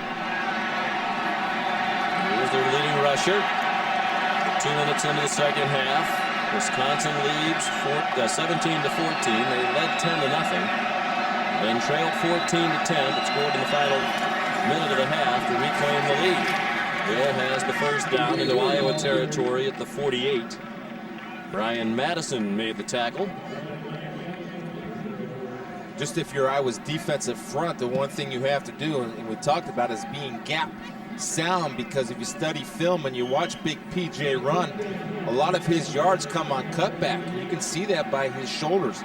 If his shoulders are square when he gets the football 98% of the time, and that's right, that's an accurate number, he's cutting it back. Garrett Wolf, Steve Sladen, Ray Rice, Ian Johnson, the only backs in the country averaging more yards per game on the ground than P.J. Hill. Here's the leader among freshmen. Good throw again by Donovan. Paul Hubbard the catch, and the mark will give him a first down. Inside the 38-yard line, Bradley Fletcher made the tackle on the junior Hubbard, a track athlete at Wisconsin. Nobody knew what they were going to get when Tyler Donovan started his football game, and I got to believe that this is better than expected from all sides, all parties involved. Here's Wally Pip right over there. John Stocko. Well, he is his 28-7 in his career as a starter. First and 10 Badgers, crisply on the move here in the second half. Lance Smith, the freshman running back, ran in the back of his own man Hubbard. And Marcus Haskell made the stop at the 30. 7 more for the Badgers. Lance Smith, a true freshman out of Warren, Ohio. Again, just another big type of running back that keeps coming down that Wisconsin pipeline. Just the depth that they have certainly is a benefit for them. And that massive offensive line. We're well stocked there for a while now. Smith, true freshman. P.J. Hill, a redshirt freshman. They're the top 2 rushers for Wisconsin this season. Lance Smith has been seeing more and more action in recent weeks as he's picked up the other parts of being a running back. He fumbles, knocked out by Bradley Fletcher. Donovan dove into the pile trying to get it back for Wisconsin, but the Hawkeyes have it. Mitch King recovers the fumble.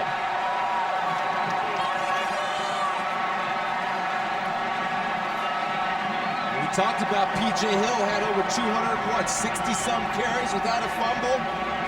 Well, you bring in that true freshman, Lance Hill. He's following his block of Andy Crooks on his design cutback play. And the ball's out.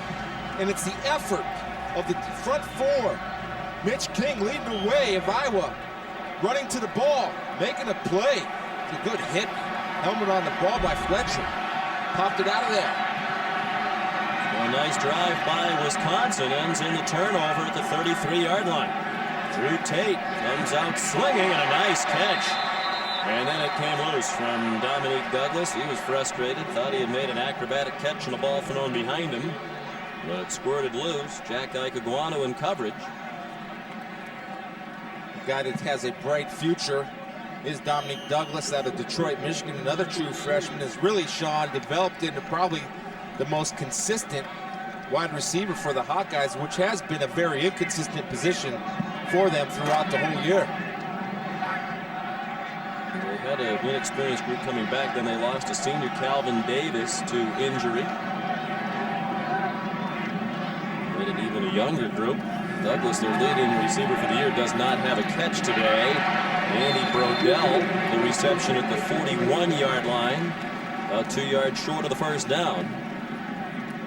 In fact, Douglas has become Tate's favorite target. He has set the Iowa freshman record for receptions. He leads all true freshman wide receivers in the country with 39 catches.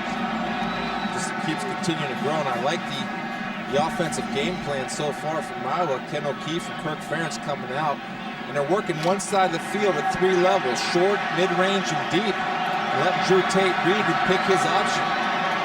Another reason for the success here, the continuity on that coaching staff. Both coordinators have been here all 8 years with Ferentz.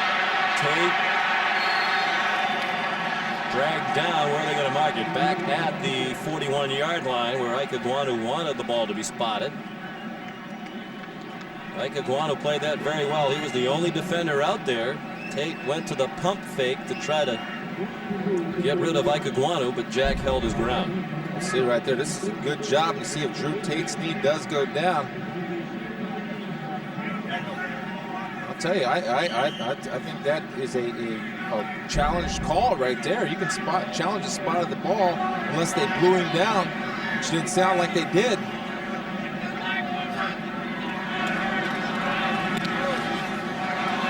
Andy Fenstermaker.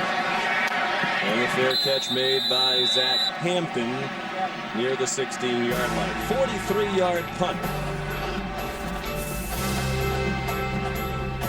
Career went very well. Ended up being a captain as a senior. Did a great job as a player here, and then his coaching career has really followed the same path. He's done an outstanding job at each stop. He was on our staff for a couple of years in the late 90s, early 2000s, and he just has a great personality. He's professionally inquisitive, does his homework there, and he's one of those guys who's a great leader. Kirk Ferentz talking about Brett Bielema, the Wisconsin head coach, played and coached here at Iowa.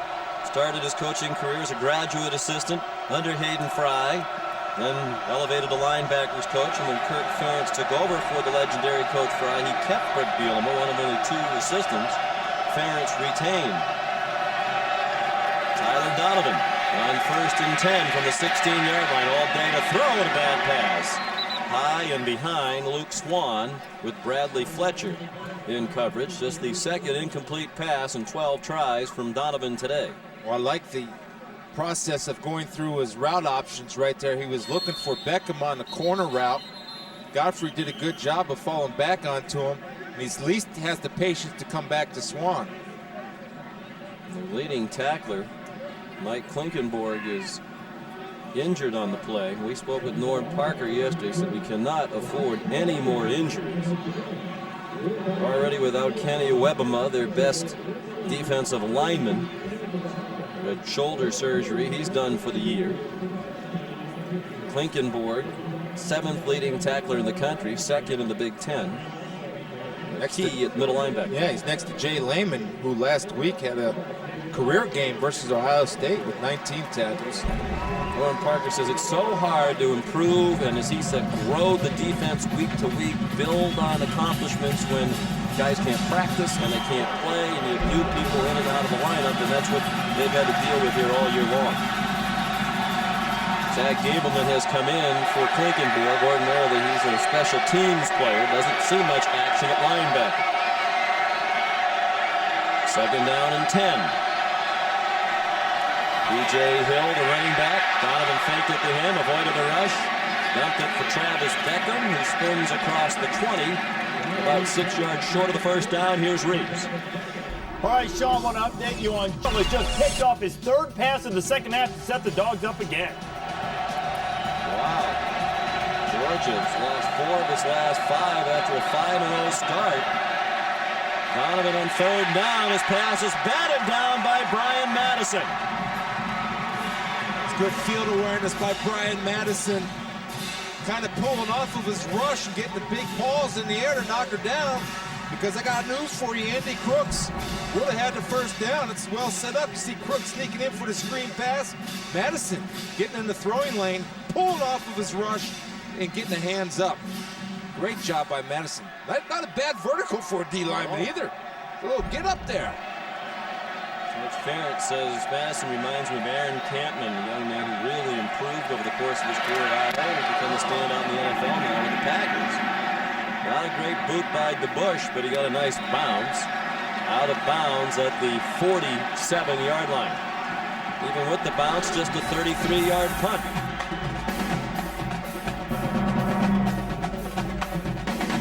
That's what they're playing for, among other things, the Heartland Trophy. Relatively new, will be awarded for just the 3rd time. It's a bull on top of a walnut base. Walnut native to both Wisconsin and Iowa, designed by a former Iowa football player, Frank Strubb. Been a very even rivalry over its history, although it's been very streaky. Iowa leads all-time 40-39 with 2 ties. Albert Young, the ball carrier. On 1st and 10, he went into Wisconsin territory to the 45, a pickup of 8. Jonathan Casillas, the tackle. Iowa's won the last 4, but Wisconsin won the previous 5 head-to-head. And before that, Chris, Iowa went 17-0-1 over a stretch of 18 meetings. It's been a very streaky rivalry. Absolutely. You see Sims come in, placing Albert Young. Sims kind of keyed that offensive spurt that Iowa had going in the first half with over 50 yards rushing. Listen, Manson, the motion man, he's been a backup quarterback for most of the year. At receiver with the numbers depleted, they're throwing it for Manson, and it's incomplete. Broken up by Joe Stellmacher. He got tangled up with Manson getting up, and the crowd thought he was giving Manson the business down there. NFL ref once memorably said, Ben Dreif. I tell you, I like the call though, Sean, on 2nd down, 2nd and short, going ahead and trying to make something happen, throw it down the field. But Stellmacher's such a heady player. The quarterback back there for that Wisconsin secondary. They've been stingy all year on defense, particularly in the second half. Penn State scored 3 points in the entire game last week. The 4th game this season that Wisconsin has not allowed a touchdown. Sims trying to get to the first down line, and he will not. stood up and driven back, led by Roderick Rogers, the veteran safety, making his 24th straight start for Wisconsin today. Yeah, I almost think you almost want to go for it here. I mean, you're trying to get something going all year. It's been disappointing. You're against a rival. Right there, Sims probably could have took it up, and Rogers is coming in, inside out on the ball carrier, holding him up, waiting for the cavalry to come. They will measure. You recall Rob Stone said earlier in the game when we visited with Kirk Ferentz yesterday, Ferentz said given the circumstances of this season, he might be more aggressive today, trying to shake his team out of this lethargic stretch. I think it's a good call because what I've seen so far, now I know they know it's coming, but the Iowa offensive line has done a good job of pushing the defensive line of the Badgers back. They are going for it. Saw nearly a full yard short. Their defense is playing relatively stout today, especially against the run. Why not take your shot? Abdul Hodge, little brother Elijah. Abdul, of course, with the Green Bay Packers now. Elijah's getting a chance to come in, make a name for himself, where his brother certainly made a name for himself. Abdul Hodge, great start here at Iowa. Now in his first year in the NFL. Fourth down, almost a full yard to go. Damian Sims is the tailback. Tom Bush, the fullback. Tate, a long count. Trying to get them to jump off sides. They do not. He calls timeout and the fans boo. They stayed over the ball in formation. So Wisconsin alert that that might be a trick. Again. I thought he had signaled for a timeout. He did not. He just walked off. I don't understand that. You say I need to shake my team out, but we need to play aggressive. We need to turn the season around. And then you don't go for it in plus territory with less than a yard to go. It's clear to me then he's playing the field position game, trying to pin Wisconsin back to create a better circumstance when they get the ball next as far as field position. After the 49, they took the delayed game penalty. And defense Jamaica's punt rolls inside the 5. And it'll be down inside the 3 by Charles Godfrey. Now they got to take advantage of that to make something happen, to make that decision not to go. Worth something. Third quarter to this point, Wisconsin still leading Iowa here in Iowa City, 17-14. The Badgers 9-1, trying to win 10 games in a regular season for just the second time in school history. They did it in 1998. P.J. Hill, the tailback. 1st and 10 from their own 3. Good tackle in space by Marcus Pascal. Here's Reese Davis. Sean, I told you Georgia's Trey Battle had picked off his 3rd pass of the beatdown is going down. Georgia taking some frustration out on the Tigers.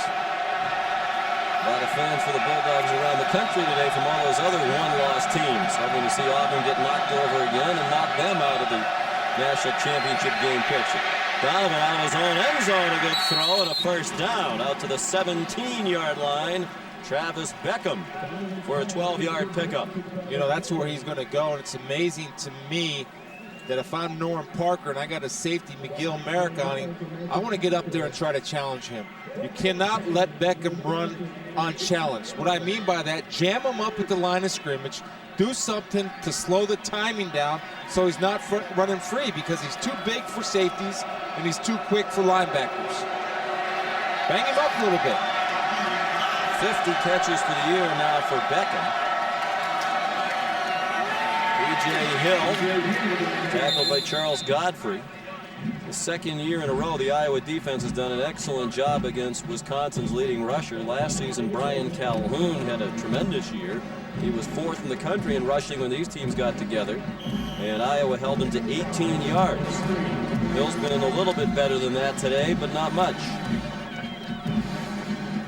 What I like about Iowa, Godfrey especially, has shown me that a good tackler for a corner. A lot of times those guys aren't the most physical of persons in the world.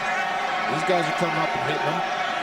42 yards rushing today on 14 carries for P.J. Hill. He tries again and gets nothing. Ran into Mitch King. Take a look here, Sean. Here's what you do if you want to stop P.J. Hill. Look at the alignment that Norm Parker has. Look at all. You got 11 guys within 7 yards of the line of scrimmage.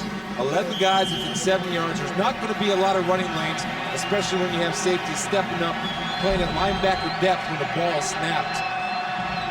Run defense has been excellent. This is the second straight mediocre year for Iowa. They were 7-5 last year. Disappointing again this year, and a big reason why the rush defense has slipped. The 3 years prior to last year, they were always in the top 8 or better in rush defense. Last year they were 29th. This year they're 59th in the country against the run, and they can't stop Donovan short of the first down marker. Good block by P.J. Hill. The quarterback gets 5 and a first down for the Badgers. That is a great job by P.J. Hill, coming out, designed run by Tyler Donovan, and P.J. Hill puts his man on his back, which allows Tyler Donovan to have the awareness to get to the first down marker before he ducks out of bounds.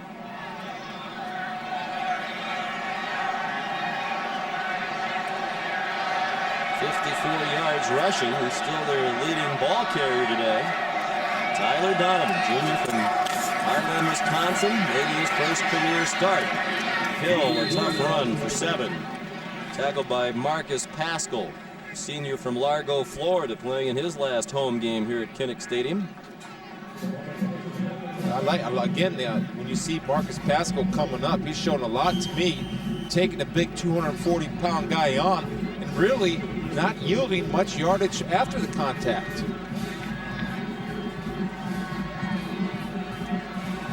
Second and 2. Drive starting at their own 3. Wisconsin chewing up the clock on this possession, and 3rd in the country in time of possession, averaging better than 33 minutes per game. And they move the chains again. Luke Swan at forward progress, out to the 40 to give them the first down. Mike Humple knocked them down after a 3-yard pickup. Good enough for the first down. Outstanding drive by Wisconsin, going it through the air and on the ground, chewing up the clock. Remember, this drive started back on the inside the 5-yard line. It's well balanced offensively. They've been like that all year. I mentioned trying to be just the second Wisconsin team to win 10 in the regular season, and just the 5th team to do it overall. They won 10 with their bowl victory last year. Some Barry Elver was out with a highlight.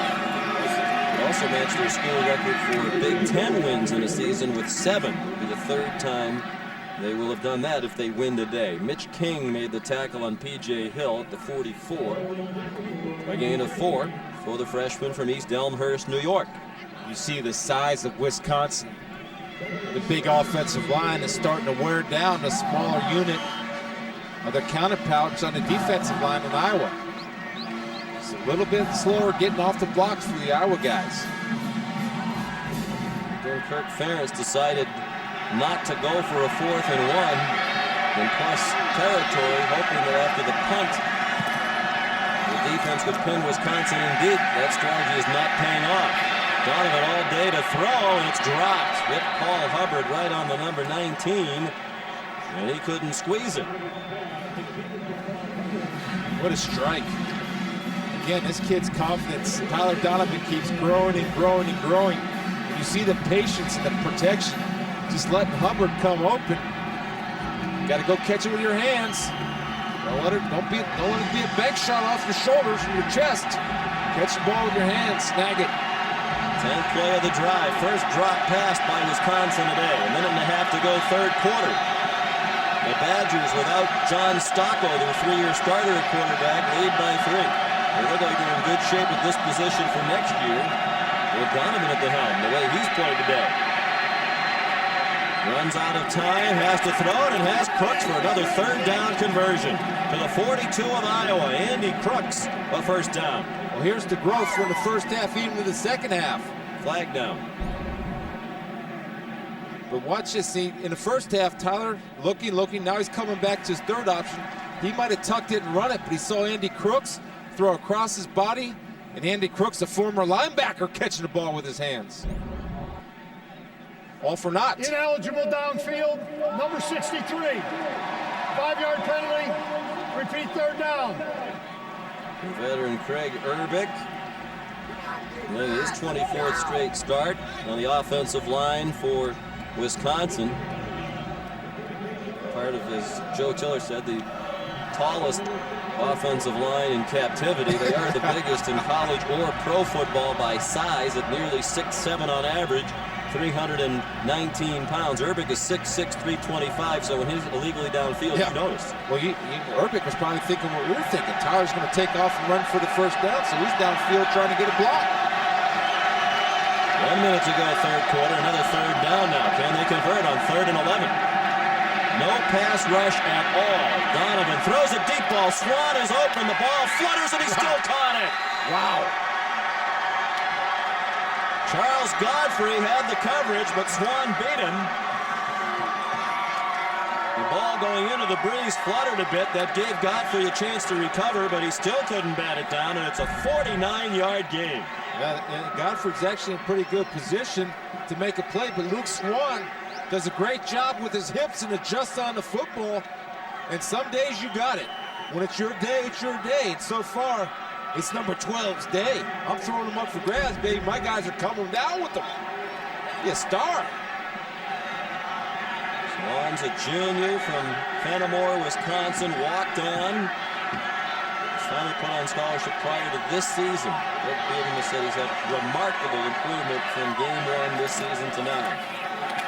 Donovan takes off running after the fake. Inside the 5, flag down as he goes out at the 4-yard line. Xavier Harris trying to block for him out there. Is holding. Exactly. You see Xavier Harris, you have to know when to let it go. You see if his hands are inside or outside. If he gets cloth, they're going to throw the laundry every time. 10 yards, spot of the foul. No first down. Spot foul. So it comes back to the 12. Tough day for Xavier Harris. He's been penalized twice now.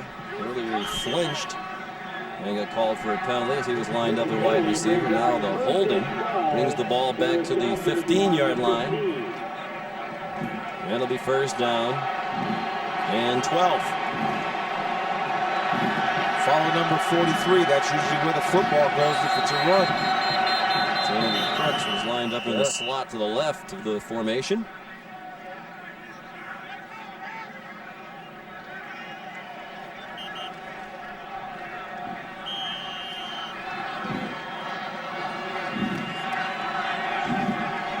A lot of times he likes to come back here and seal. Something to keep your eye on. It might be.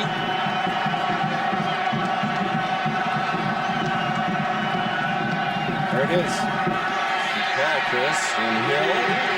And he used that block that wrapped up by Brian Madison. You mentioned he's the son of a coach, and his dad is a terrific coach. Greg Madison, longtime assistant, now at the University of Florida. Kirk Ferentz jokingly said yesterday it's a good thing he doesn't have his dad's athletic genes. And said that lovingly. He has great appreciation for Greg Madison as a man and a coach. The Herky hanging out with a band. Neither team scored in the third quarter. Battle for the Heartland Trophy still very much up for grabs. 3-point game as we go to the 4th. Senior Day in Iowa City.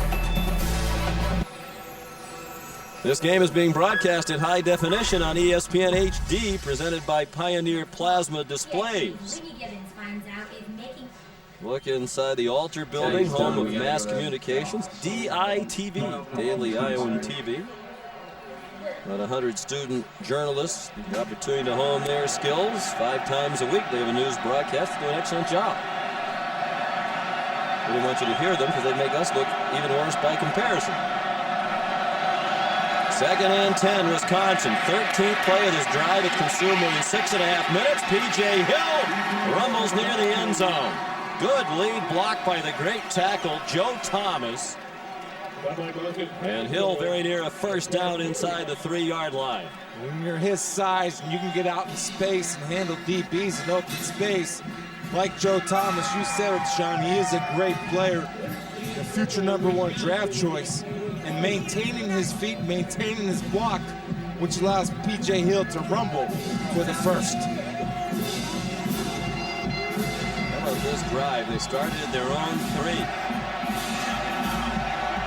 Nearly 7 minutes off the clock, and a touchdown would be huge. Hill powers down to the goal line, and apparently did not break the plane. It'll be 2nd and goal from about a foot away. Mike Klinkenborg leading the defense. Brian Madison also in on the stop. It's a good job by Iowa's defensive line. One, hold them back, hold them up, fighting.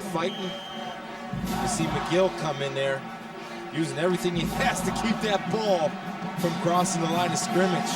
They're fighting till the end, and they are playing with some effort and energy today. These numbers don't paint a very bright picture for Iowa, and that number doesn't help either. 6 more on the board for Wisconsin. P.J. Hill, the touchdown, his 15th of the year. That was a physical domination, whatever you want to call it or phrase it. They took that ball 97 yards and basically shoved it down Iowa's throat.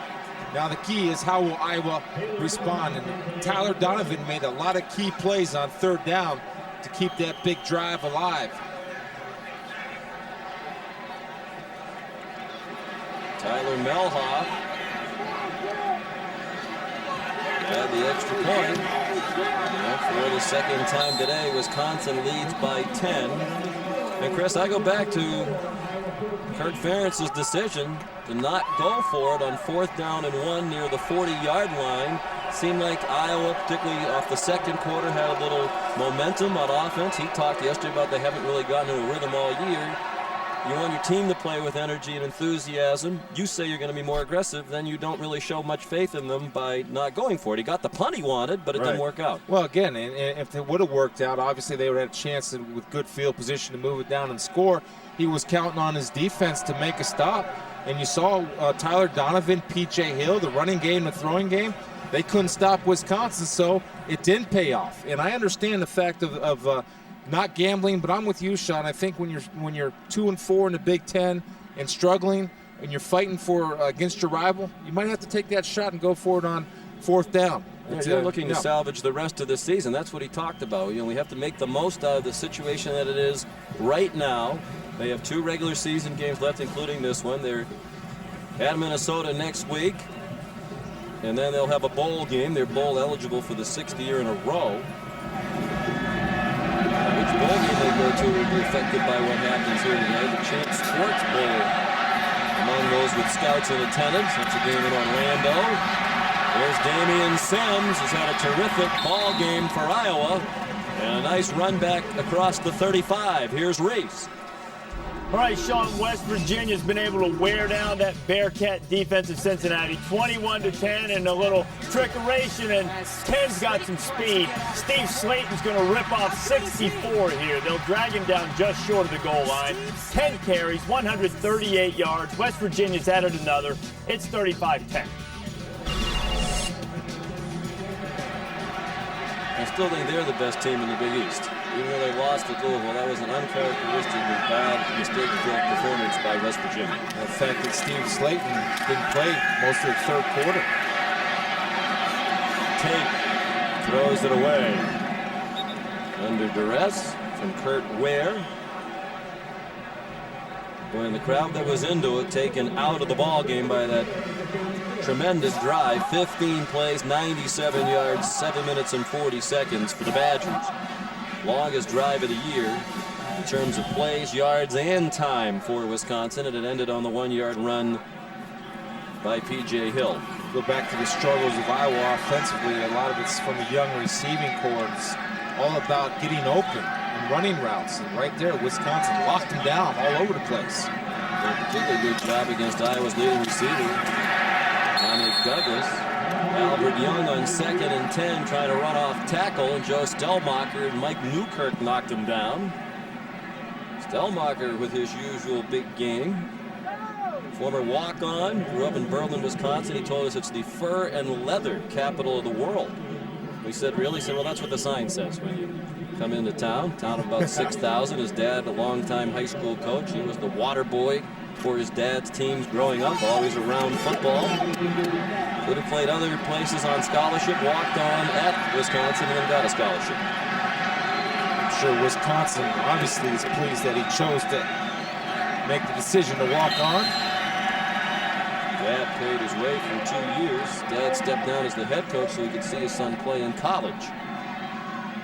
Iowa calls a timeout. Down by 10, 12.5 to go. Back in Iowa City, Iowa, Sean McDonough, Chris Spielman, and Rob Stone.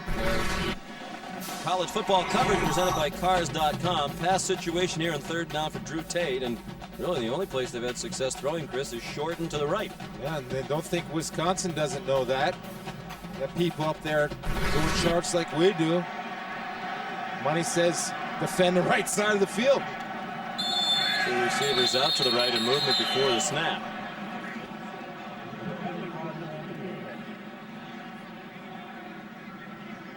Wisconsin was coming after him too. 73 offense. 5-yard penalty. A lot of times that happens. Big offensive lineman will get a little antsy when he feels or senses the pressure coming. Marshall Yanda, a little excited.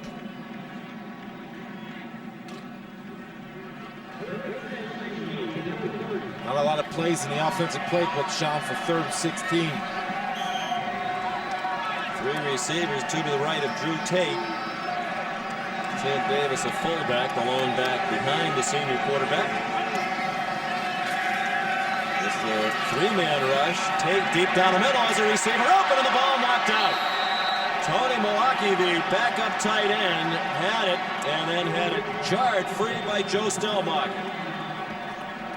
And we talk about Stellmacher and his awareness and being a smart football player, knowing he couldn't make a play on the ball. Let me go ahead and make a play on the man, because Milwaukee has it right in his hands.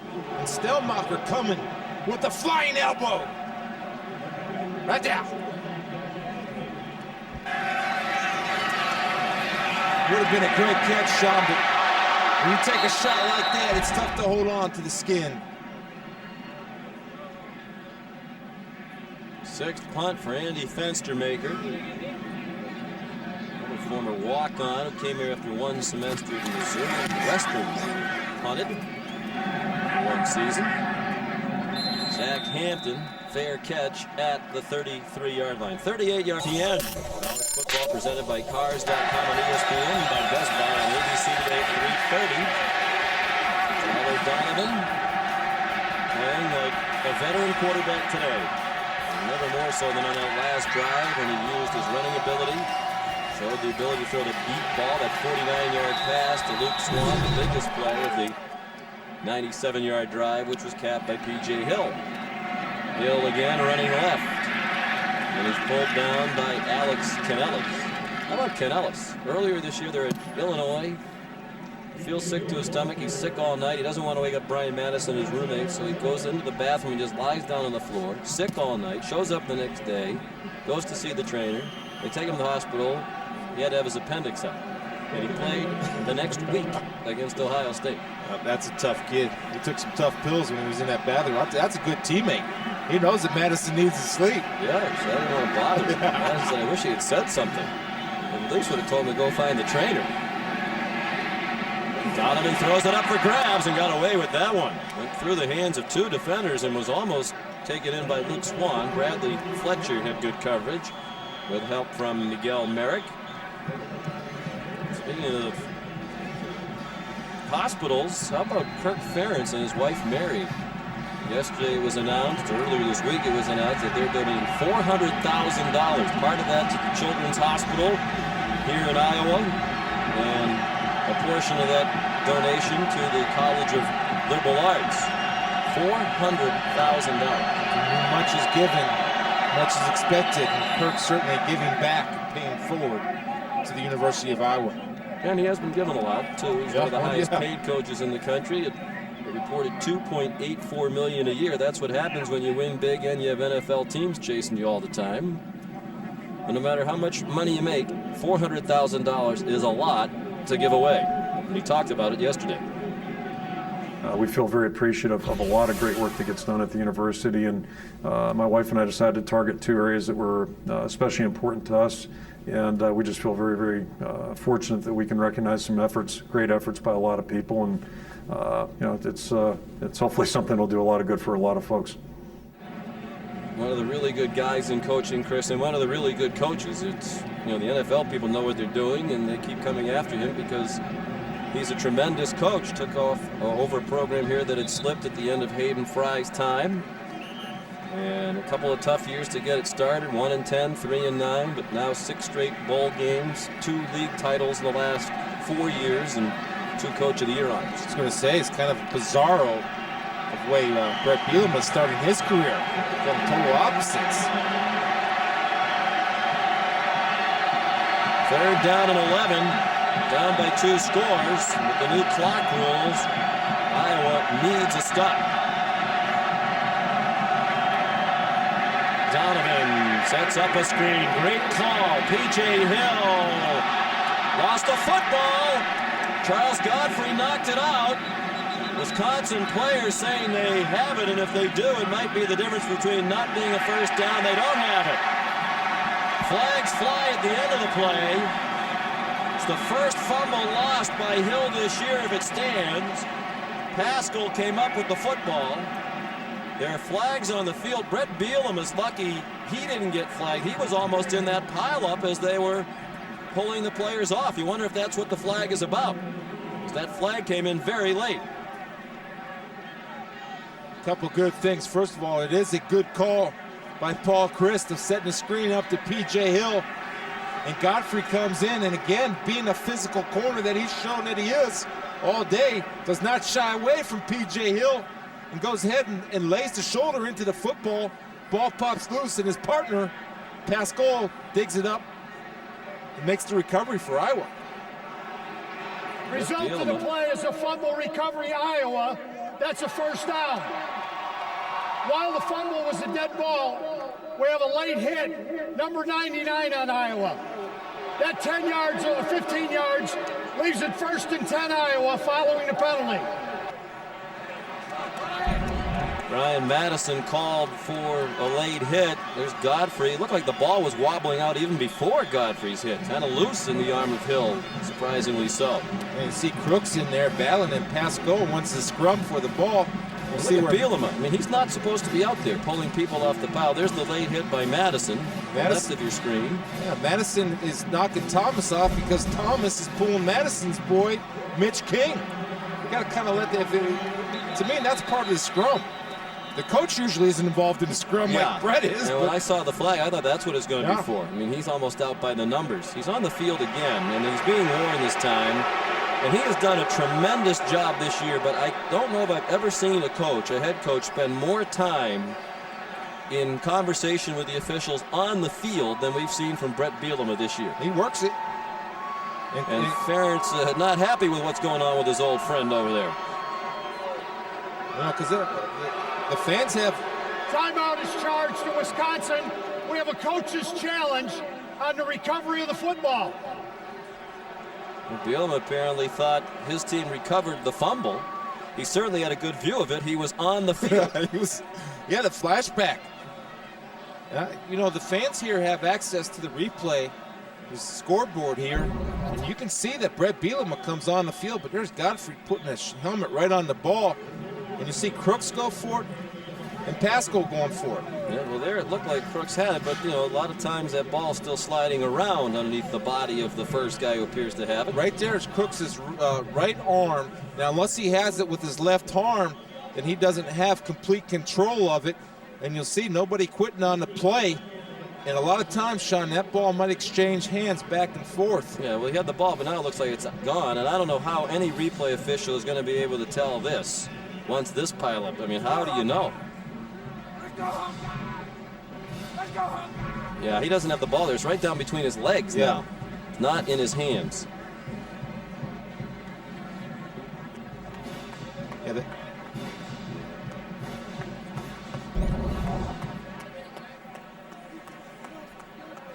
certainly indisputable, is not available to overrule the call. Good luck with this one, Steve. Don't find that needle in the haystack. I don't see any way you could turn that over. Kirk Ferentz was really getting hot down there on his sidelines also. Both guys working the officials. Following the review, the play stands as called. Fumble recovery, Iowa. Wisconsin has charged a timeout and has used their coach's challenge. No challenge left for Bielema. There haven't been that many challenges this year around college football, in part because the officials can review it without the coach challenging it, and usually the replay booth is reviewing anything close anyway, so the coaches haven't been forced to use their challenges very much. And when they haven't been very successful. Entering this weekend, there had only been 132 challenges throughout all of Division 1A football, and only 23 had been successful. That's 17%. Percentage that goes down with that unsuccessful challenge. Everybody should have been mad at the end of that play. It was Ferentz. Bielema was on the field, and that shaky penalty call against Madison was iffy at best. The deep ball is incomplete, and here's Reese. All right, Sean, checking in now on game between Clemson and North Carolina State. Will Proctor picked off by Willie Young. The pick six, two very quick Wolfpack touchdowns, tied the game at 14. Jad Dean has just kicked a field goal to put Clemson up by 3. Disappointing year for both of those teams. Here at 2nd and 10 Iowa, under 11 minutes to go. The Hawkeyes trailed by 10 for the second time today. They fell behind 10-0 early, rallied to take a 14-10 lead. Trailed 17-14 at the half, now down 24-14. Wide open, Damian Sims. All the way down to the 24-yard line of Wisconsin, where Jonathan Casillas took him to the ground, a 35-yard pickup. A nice call by Kirk Ferentz and Ken O'Keefe. Sneaking Damian Sims, kind of hiding him behind the big hogs inside, clearing the whole right side of the field out, running all the eligible receivers to the left side, and Sims is kind of just sneaking in there, hiding. There he goes, he sneaks out. But all the other receivers took all the defenders from Wisconsin to the left side of the field. Sims runs free for a big gain for Iowa. He stays in at tailback. Tate faking to him. Tate under duress. Finally throws it away. Did a little dance with Matt Shaughnessy for a while. Couldn't shed Shaughnessy. We sent it down to Rob Stone. Well, you guys saw the non-verbals from Coach Ferentz. I got to hear the verbals. I was right next to him.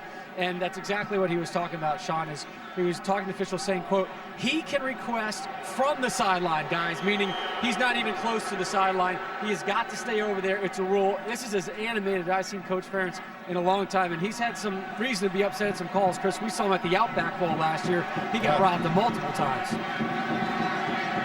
Yeah, he said yesterday it's been a tough year. I don't want to make excuses, but he listed injuries and officiating situations as part of the problem.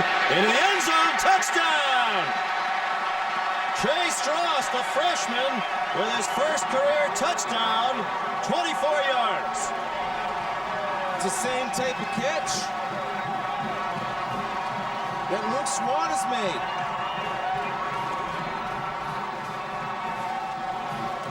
Strauss working on Ben Strickland for the injured Alan Langford. Adjusts late to the football, and I believe a ball purposely underthrown. Goes up to the highest point, snags it for a big play for Iowa. Extra point good by Schlicker.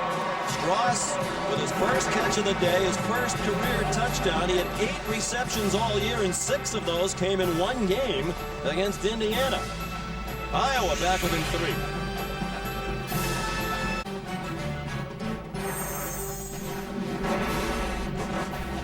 ESPN's College Football is presented by Cars.com. Find the right car for you, Cars.com. And in part by Cooper Tires. Don't give up a thing. 4 plays, 59 yards on the scoring drive. Took just 44 seconds. Drew Tate's just 9 for 24 passing, with 3 of those 9 have been touchdowns. Wisconsin entering today's game had given up 3 touchdown passes all year, fewest in the country. Tate has thrown 3 against them today. Jarvis Minton trying to go all the way across the field. Got it back to the 30-yard line. We talked about in the first half when Drew Tate started out struggling. We said, don't worry, before the day's over, he'll make a play. And that's huge points off the turnover. And the fumble by P.J. Hill, where Iowa took advantage of some field position, finally, in this football game. Was a sophomore in 04. He had a great year. First team all Big Ten. They had an outstanding season. The dramatic win in the ball game on the last play against LSU. Not as good the last couple of years. Not as good a cast around him. He's had a lot of injuries. Tyler Donovan hands it off to P.J. Hill. He gets belted for a loss by Mitch King.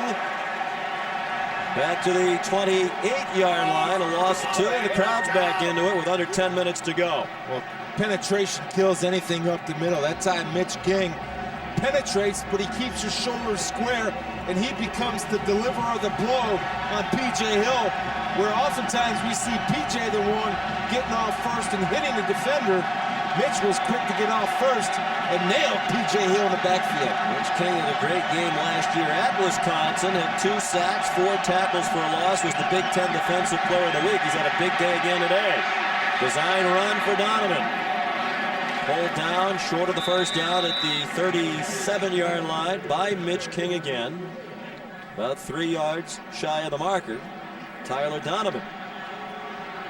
Get an excellent call by Paul Christ. Iowa defenders are all jacked up. Their ears are pinned back. He comes back with a nice little quarterback draw, which really is not in the mainstay of plays when John Stocko's the quarterback. See King wearing that number 47. He used to be a linebacker. He made the move from linebacker to defensive tackle. You don't see that transition very often. Usually you move up, it's to play end. Donovan throws to the sideline, caught very near first down. It looks like Travis Beckham has it. He does, just beyond the 40. Here's Reese. All right, Sean, a deluge of rain in Auburn. I was going to ask Reese. Reese is the standard by which we judge if there's plenty of time left or not a lot of time left. And in that instance, Reese believes there's plenty of time left. Not so much here. Under 8.5 to go. After the big first down, flags down. Hill tackled quickly. You wonder if they got him by a face mask. 2 officials rifled. No, it's a hold. Must have been a very obvious hold because 2 officials rifled their flags right into the pile where Hill went down. We're talking about effort last week and bringing it back this week. Mitch King again beating Marcus Coleman off the snap and creating havoc in the backfield. He's playing for his buddies. Holding, offense, number 65, 10-yard penalty, still first down. Marcus Coleman, the center, contending with King. Right, no contention. Coleman's had a good year. He's gotten better as the season's gone along. He was their offensive lineman of the week last week in their win over Penn State. Matter of fact, their offensive player of the week for the entire unit. First-year starter out of Plymouth, Minnesota. Dan Roger played at Illinois in the mid-70s. First down and 20 back at the 31-yard line. 3-point lead for Wisconsin, trying to get to 10-1. Flags down, movement before the snap.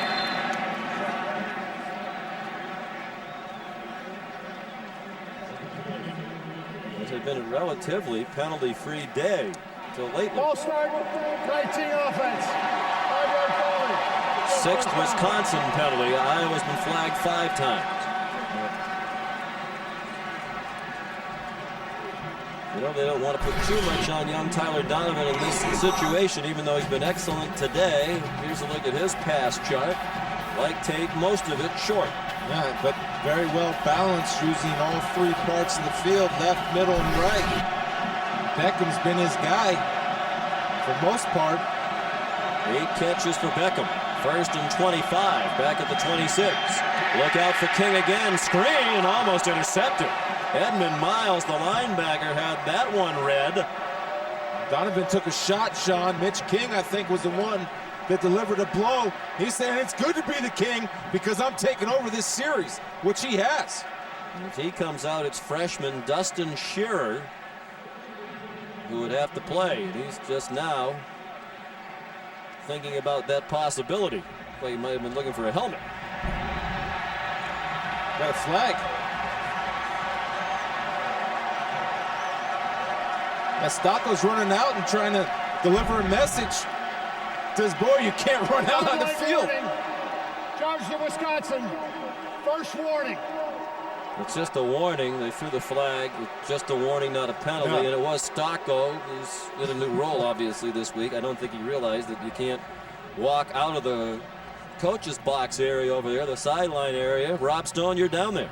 Well, I just spoke with that official at the beginning of this drive who threw that flag on John Stocko, and he said this is a tight sideline down here. We usually cut the coaches some slack. We try and be a soother rather than an instigator, and what we'll do is we'll throw a sideline warning. That was the first. Now they're on notice. And the crowd right on top of you. There's very little room behind the benches. Swing pass for P.J. Hill. Ran into his own man, Joe Thomas, who finishes a block of Edmund Miles. Here's a look at John Stocko. You can see him out almost to the numbers. There he is. He thinks he's at practice. Look at Brett saying, "Get back here. What are you doing?" Well, Brett's not a great example. I mean, he's all over the field himself. He's going to need a new pair of shoes when this game is over. Barry Alvarez, the longtime Wisconsin coach, we were talking to him on the field. Rob Stone and I were before the game. And Barry said this is a very tough place to play because the fans are so close. There's so little room. The crowd's loud, they're all over your players, and your players can easily lose focus. It's also hard to get out of the way if they come over there. Here's Donovan trying to run for it on 3rd and 17. He is a tough young man. Didn't get anywhere near the first down. He got 5, and they will have to punt. As the clock ticks down towards 6.5 minutes remaining. Donovan's slow to get up, and understandably so. Yeah, Uncle Mitch King again, Sean. You talk about a guy that wants to win and is giving it up for his buddies. Mitch King took over that series for the Iowa defense. Get yourself some water, young man. You deserved it. Well, he might be the Defensive Player of the Week in the conference for the 2nd year in a row for his performance against Wisconsin. Ken DeBush to punt.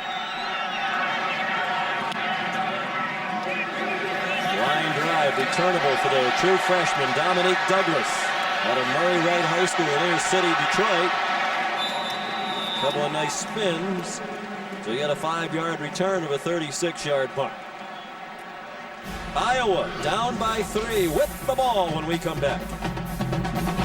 Another entertaining game between these rivals. Wisconsin and Iowa, 3-point lead for the Badgers, playing their final Big Ten game of the year. Iowa football. 5:51 to go. 2 timeouts left for the Hawkeyes. 1 for the Badgers. Albert Young, the lone back. Tate. Here's the first completion at Dominique Douglas. And a good run after the catch. DeAndre Levy made the tackle at the 47. Good for 13 and a first down, Hawkeyes. Yeah, that's a nice call by Ken O'Keefe. Isolating Douglas outside. Big Mike Jones and Marshall Yonder are down there blocking field. Watch the big offensive lineman get outside. They're going to come and get on Ikegwuonu right there. It's a good job. And I like Douglas securing that football, protecting it in his left arm as he's running left. Douglas doesn't have blazing speed, but Ken O'Keefe's a lot of savvy. Knows how to play, knows how to get open. Tate threw it over the head of Douglas, and a good thing he did because Ikegwuonu was squatting there, looking at a pick. Mike Newkirk belted Tate. Tate's looking outside to his receiver and saying, you got to look for the football. He goes to his right first, nothing there. But he doesn't panic and makes a good decision to throw one high and outside.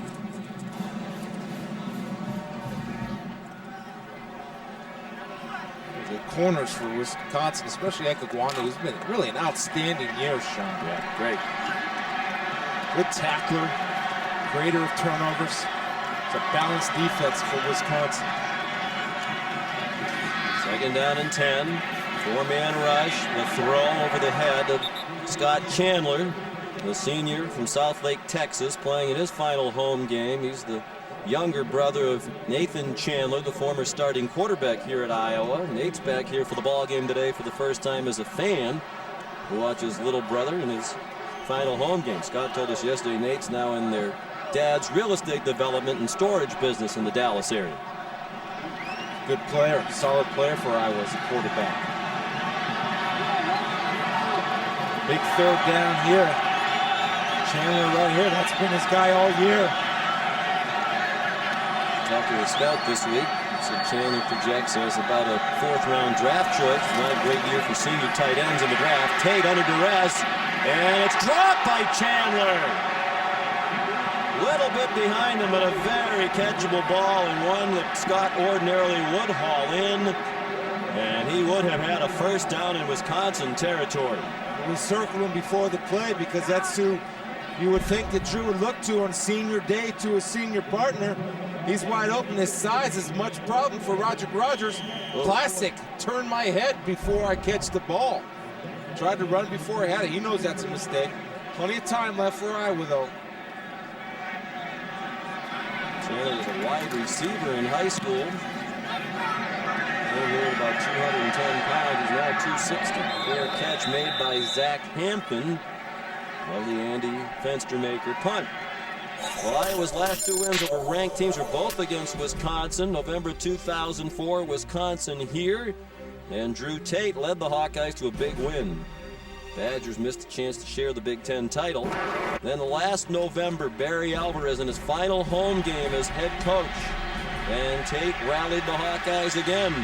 A 20-10 victory after they trailed 10-0. The last 2 wins over ranked opponents. Wisconsin was ranked 9th 2 years ago and 19th last year at the time of your meeting with Iowa. We're ranked 16th today.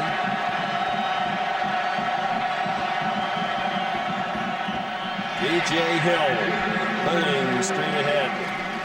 1.5 yards. Mike Klinkenborg made the stop. A junior from Rock Rapids, Iowa. Lost his dad unexpectedly earlier this season, right after their ball game in Syracuse. His dad, Myron, 61 years old, died of a heart attack.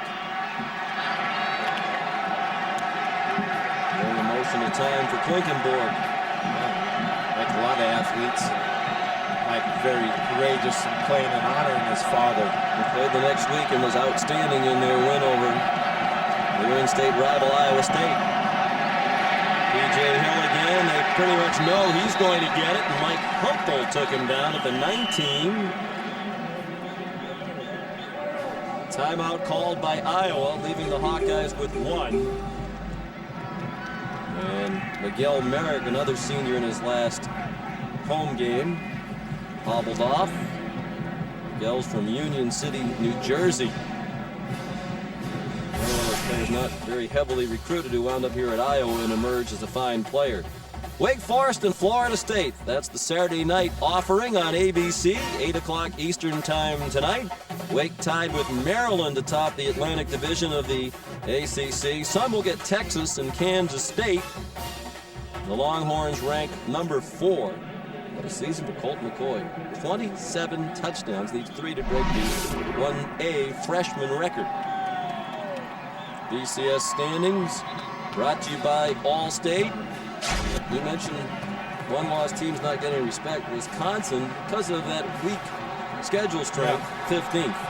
Yeah, a 0-loss team not getting much respect, and maybe they will this week. In my opinion, Sean, is Rutgers. What an exciting game that was. Thrilling victory over Louisville. Tremendous atmosphere in New Jersey for that ball game Thursday night. You have to think Greg Schiano's the National Coach of the Year. Absolutely. You got 13 seconds. That play clock is rolling. Donovan's been terrific all day in a critical spot now. 3rd down and 8. The Hawkeyes itching to get the ball back. Donovan trying to get away from Madison, just throws it away. Great pressure by Brian Madison. He did not let Tyler Donovan get outside, and the Badgers will have to punt with 3:42 to go. It's all about Madison doing his job and responsibility, being a smart football player, not going for the play fake, using his hands, and showing nice speed, getting out there and chasing down the speedy Tyler Donovan. And Tyler makes a good decision, throwing it away so either his guy doesn't get it and no one gets it. 6th punt of the day for Ken DeBush. Tate Douglas, the freshman, back for it, standing at his own 41-yard line. High punt, but short. It takes a good Wisconsin bounce. Down to the 33. Well, that man again, Zach Hampton, downed it. 44-yard punt, a smile from DeBush. He knows he was fortunate with that bounce. Added about 15 to the punt. And you got one timeout left, and referee will put the ball in play, and the clock will start. Iowa hustles up and lines up over the football, Sean, ready to go. Let's play. Wisconsin defense better get lined up here. Drew Tate, 3-year starter, veteran, senior quarterback in his last home game, trying to give these fans one last thrill. Comes out throwing on 1st and 10. Didn't have anybody deep. Now has some running room. Instead goes to throw it, and it is deflected. And incomplete. Should have ran the ball, Sean. He's got plenty of running room. He's trying to force it in there. Andy Brodell, the intended receiver. Ben Strickland knocked it down. Tate's had a 3-touchdown day, but he's just 10 for 29 passing for 170 yards. We mentioned he was the Big Ten first-team quarterback 2 years ago. And he was the toast of the state. As they've struggled this year, he's had more critics. He's criticized for being too feisty, too emotional. When they were winning, he was the feisty leader. When they're losing, now he's a negative influence on his teammates. You know what you're getting with him. Tate stays on his feet and gets dragged down by DeAndre Levy. It is a gain on the play to the 35. He got 3. And Tate comes up limping. 3rd down and 7, under 3 minutes to go. He'll be all right. Shaughnessy just ran over top of him. Drew can get down there and get low. And he's going to use their last timeout. Jake Christensen, the freshman, is the backup quarterback. You know, they didn't want to have to use it there, but Tate wasn't ready to take the next snap, and he is still in obvious pain. You know, I think it's 3rd down, too. It's not such a bad scenario where you get Drew Tate, hopefully, to shake that off. Plus, you can get the right play that you need to get. Look at Shaughnessy. Drew Tate just goes right underneath him. You see Levy come in, and it looks like his ankle got caught underneath him. Obviously, it'd be a horrible time for Iowa for Tate to have to come out of the ball game if that's the case. Now, the other thing is, with that timeout, it gives the backup Christensen time to warm up. You can get Tate if he gets healthy, or you can get the right play that you feel will work best in this situation for you. So ideally, you don't want to take the timeout, but it's not that bad of a scenario considering the circumstances. Let's see if it's still Tate in there. It looks like it will be after we check in with Reese. All right, Sean, coming up on the College Football Scoreboard presented by Acura just as soon as you guys are done. Number 5 Auburn in a world of trouble. Will tell you if they still have enough time to rally. Check in their game against Georgia, which has been an utter disaster so far. Tell you who might befall that same fate between Michigan and Ohio State coming up in a bit. We'll even have a little time to sneak in and check on Tiger Woods as he tries to win yet another stroke play event. It's coming up in a few minutes. Reese, thank you. You'd have to think this is 4-down territory for Iowa. No timeouts with the clock rules. The clock will run on a change of possession. So they have 2 plays to get 7 yards. 3rd down and 7 from their own 34. Wisconsin leading 24-21. 4-man rush. Tate, lots of time. Nobody open. Airs it out deep. One-on-one out there. Lots of contact, and it's incomplete. Ike Iguanu and Douglas were tangling. At first, it looked like Ike Iguanu shoved Douglas out of the way. Then Douglas came back and pulled on Ike Iguanu when it looked like he was going to pick it off. Iowa gets away with one right there. Damian Douglas does a good job of playing defender and playing out of desperation. Basically, Ike Iguanu's in position. And watch Damian Douglas come back and jerk Ike Iguanu's shoulders. Well, that's close. You can see how they could have called it. You can also understand how they couldn't have called it. It was very close. They also got Iguanu giving him a forearm in the middle of the back. So he went up for him, too. Comes down to this play. Iowa must convert or it's over. 6 out of 7 on 4th down this year. Tate has a man wide open, dropped! Dominique Douglas at the 50-yard line. That's been the story, Sean. Right there. That kind of season. That's it. in a capsule right there. All you need to know about why they're about to be 6-5, stuff like this. It's a good throw. He has a great throwing lane. He's got his #1 receiver, although he's only a true freshman. The ball's a little bit behind. But I'll tell you, you're a big-time player in a school at Iowa. That's a catch that you got to make. You have to make that catch. It seemed like he almost tripped coming out of his cut a little bit. Didn't quite have his feet. Natural grass field's in great shape. Now the clock runs on the change of possession. No timeouts for Iowa. When you're having the kind of season Iowa's having, that's what happens. Whoa! Hill dropped the handoff! Wow. And Wisconsin got it back. Man who had not fumbled all year. Lost one a moment ago. And almost lost another when that's the only way they can lose the game. Unbelievable. You take things for granted. I don't know if PJ really got the handle on the handoff. I don't know if Tyler put it in his gut. You see right here.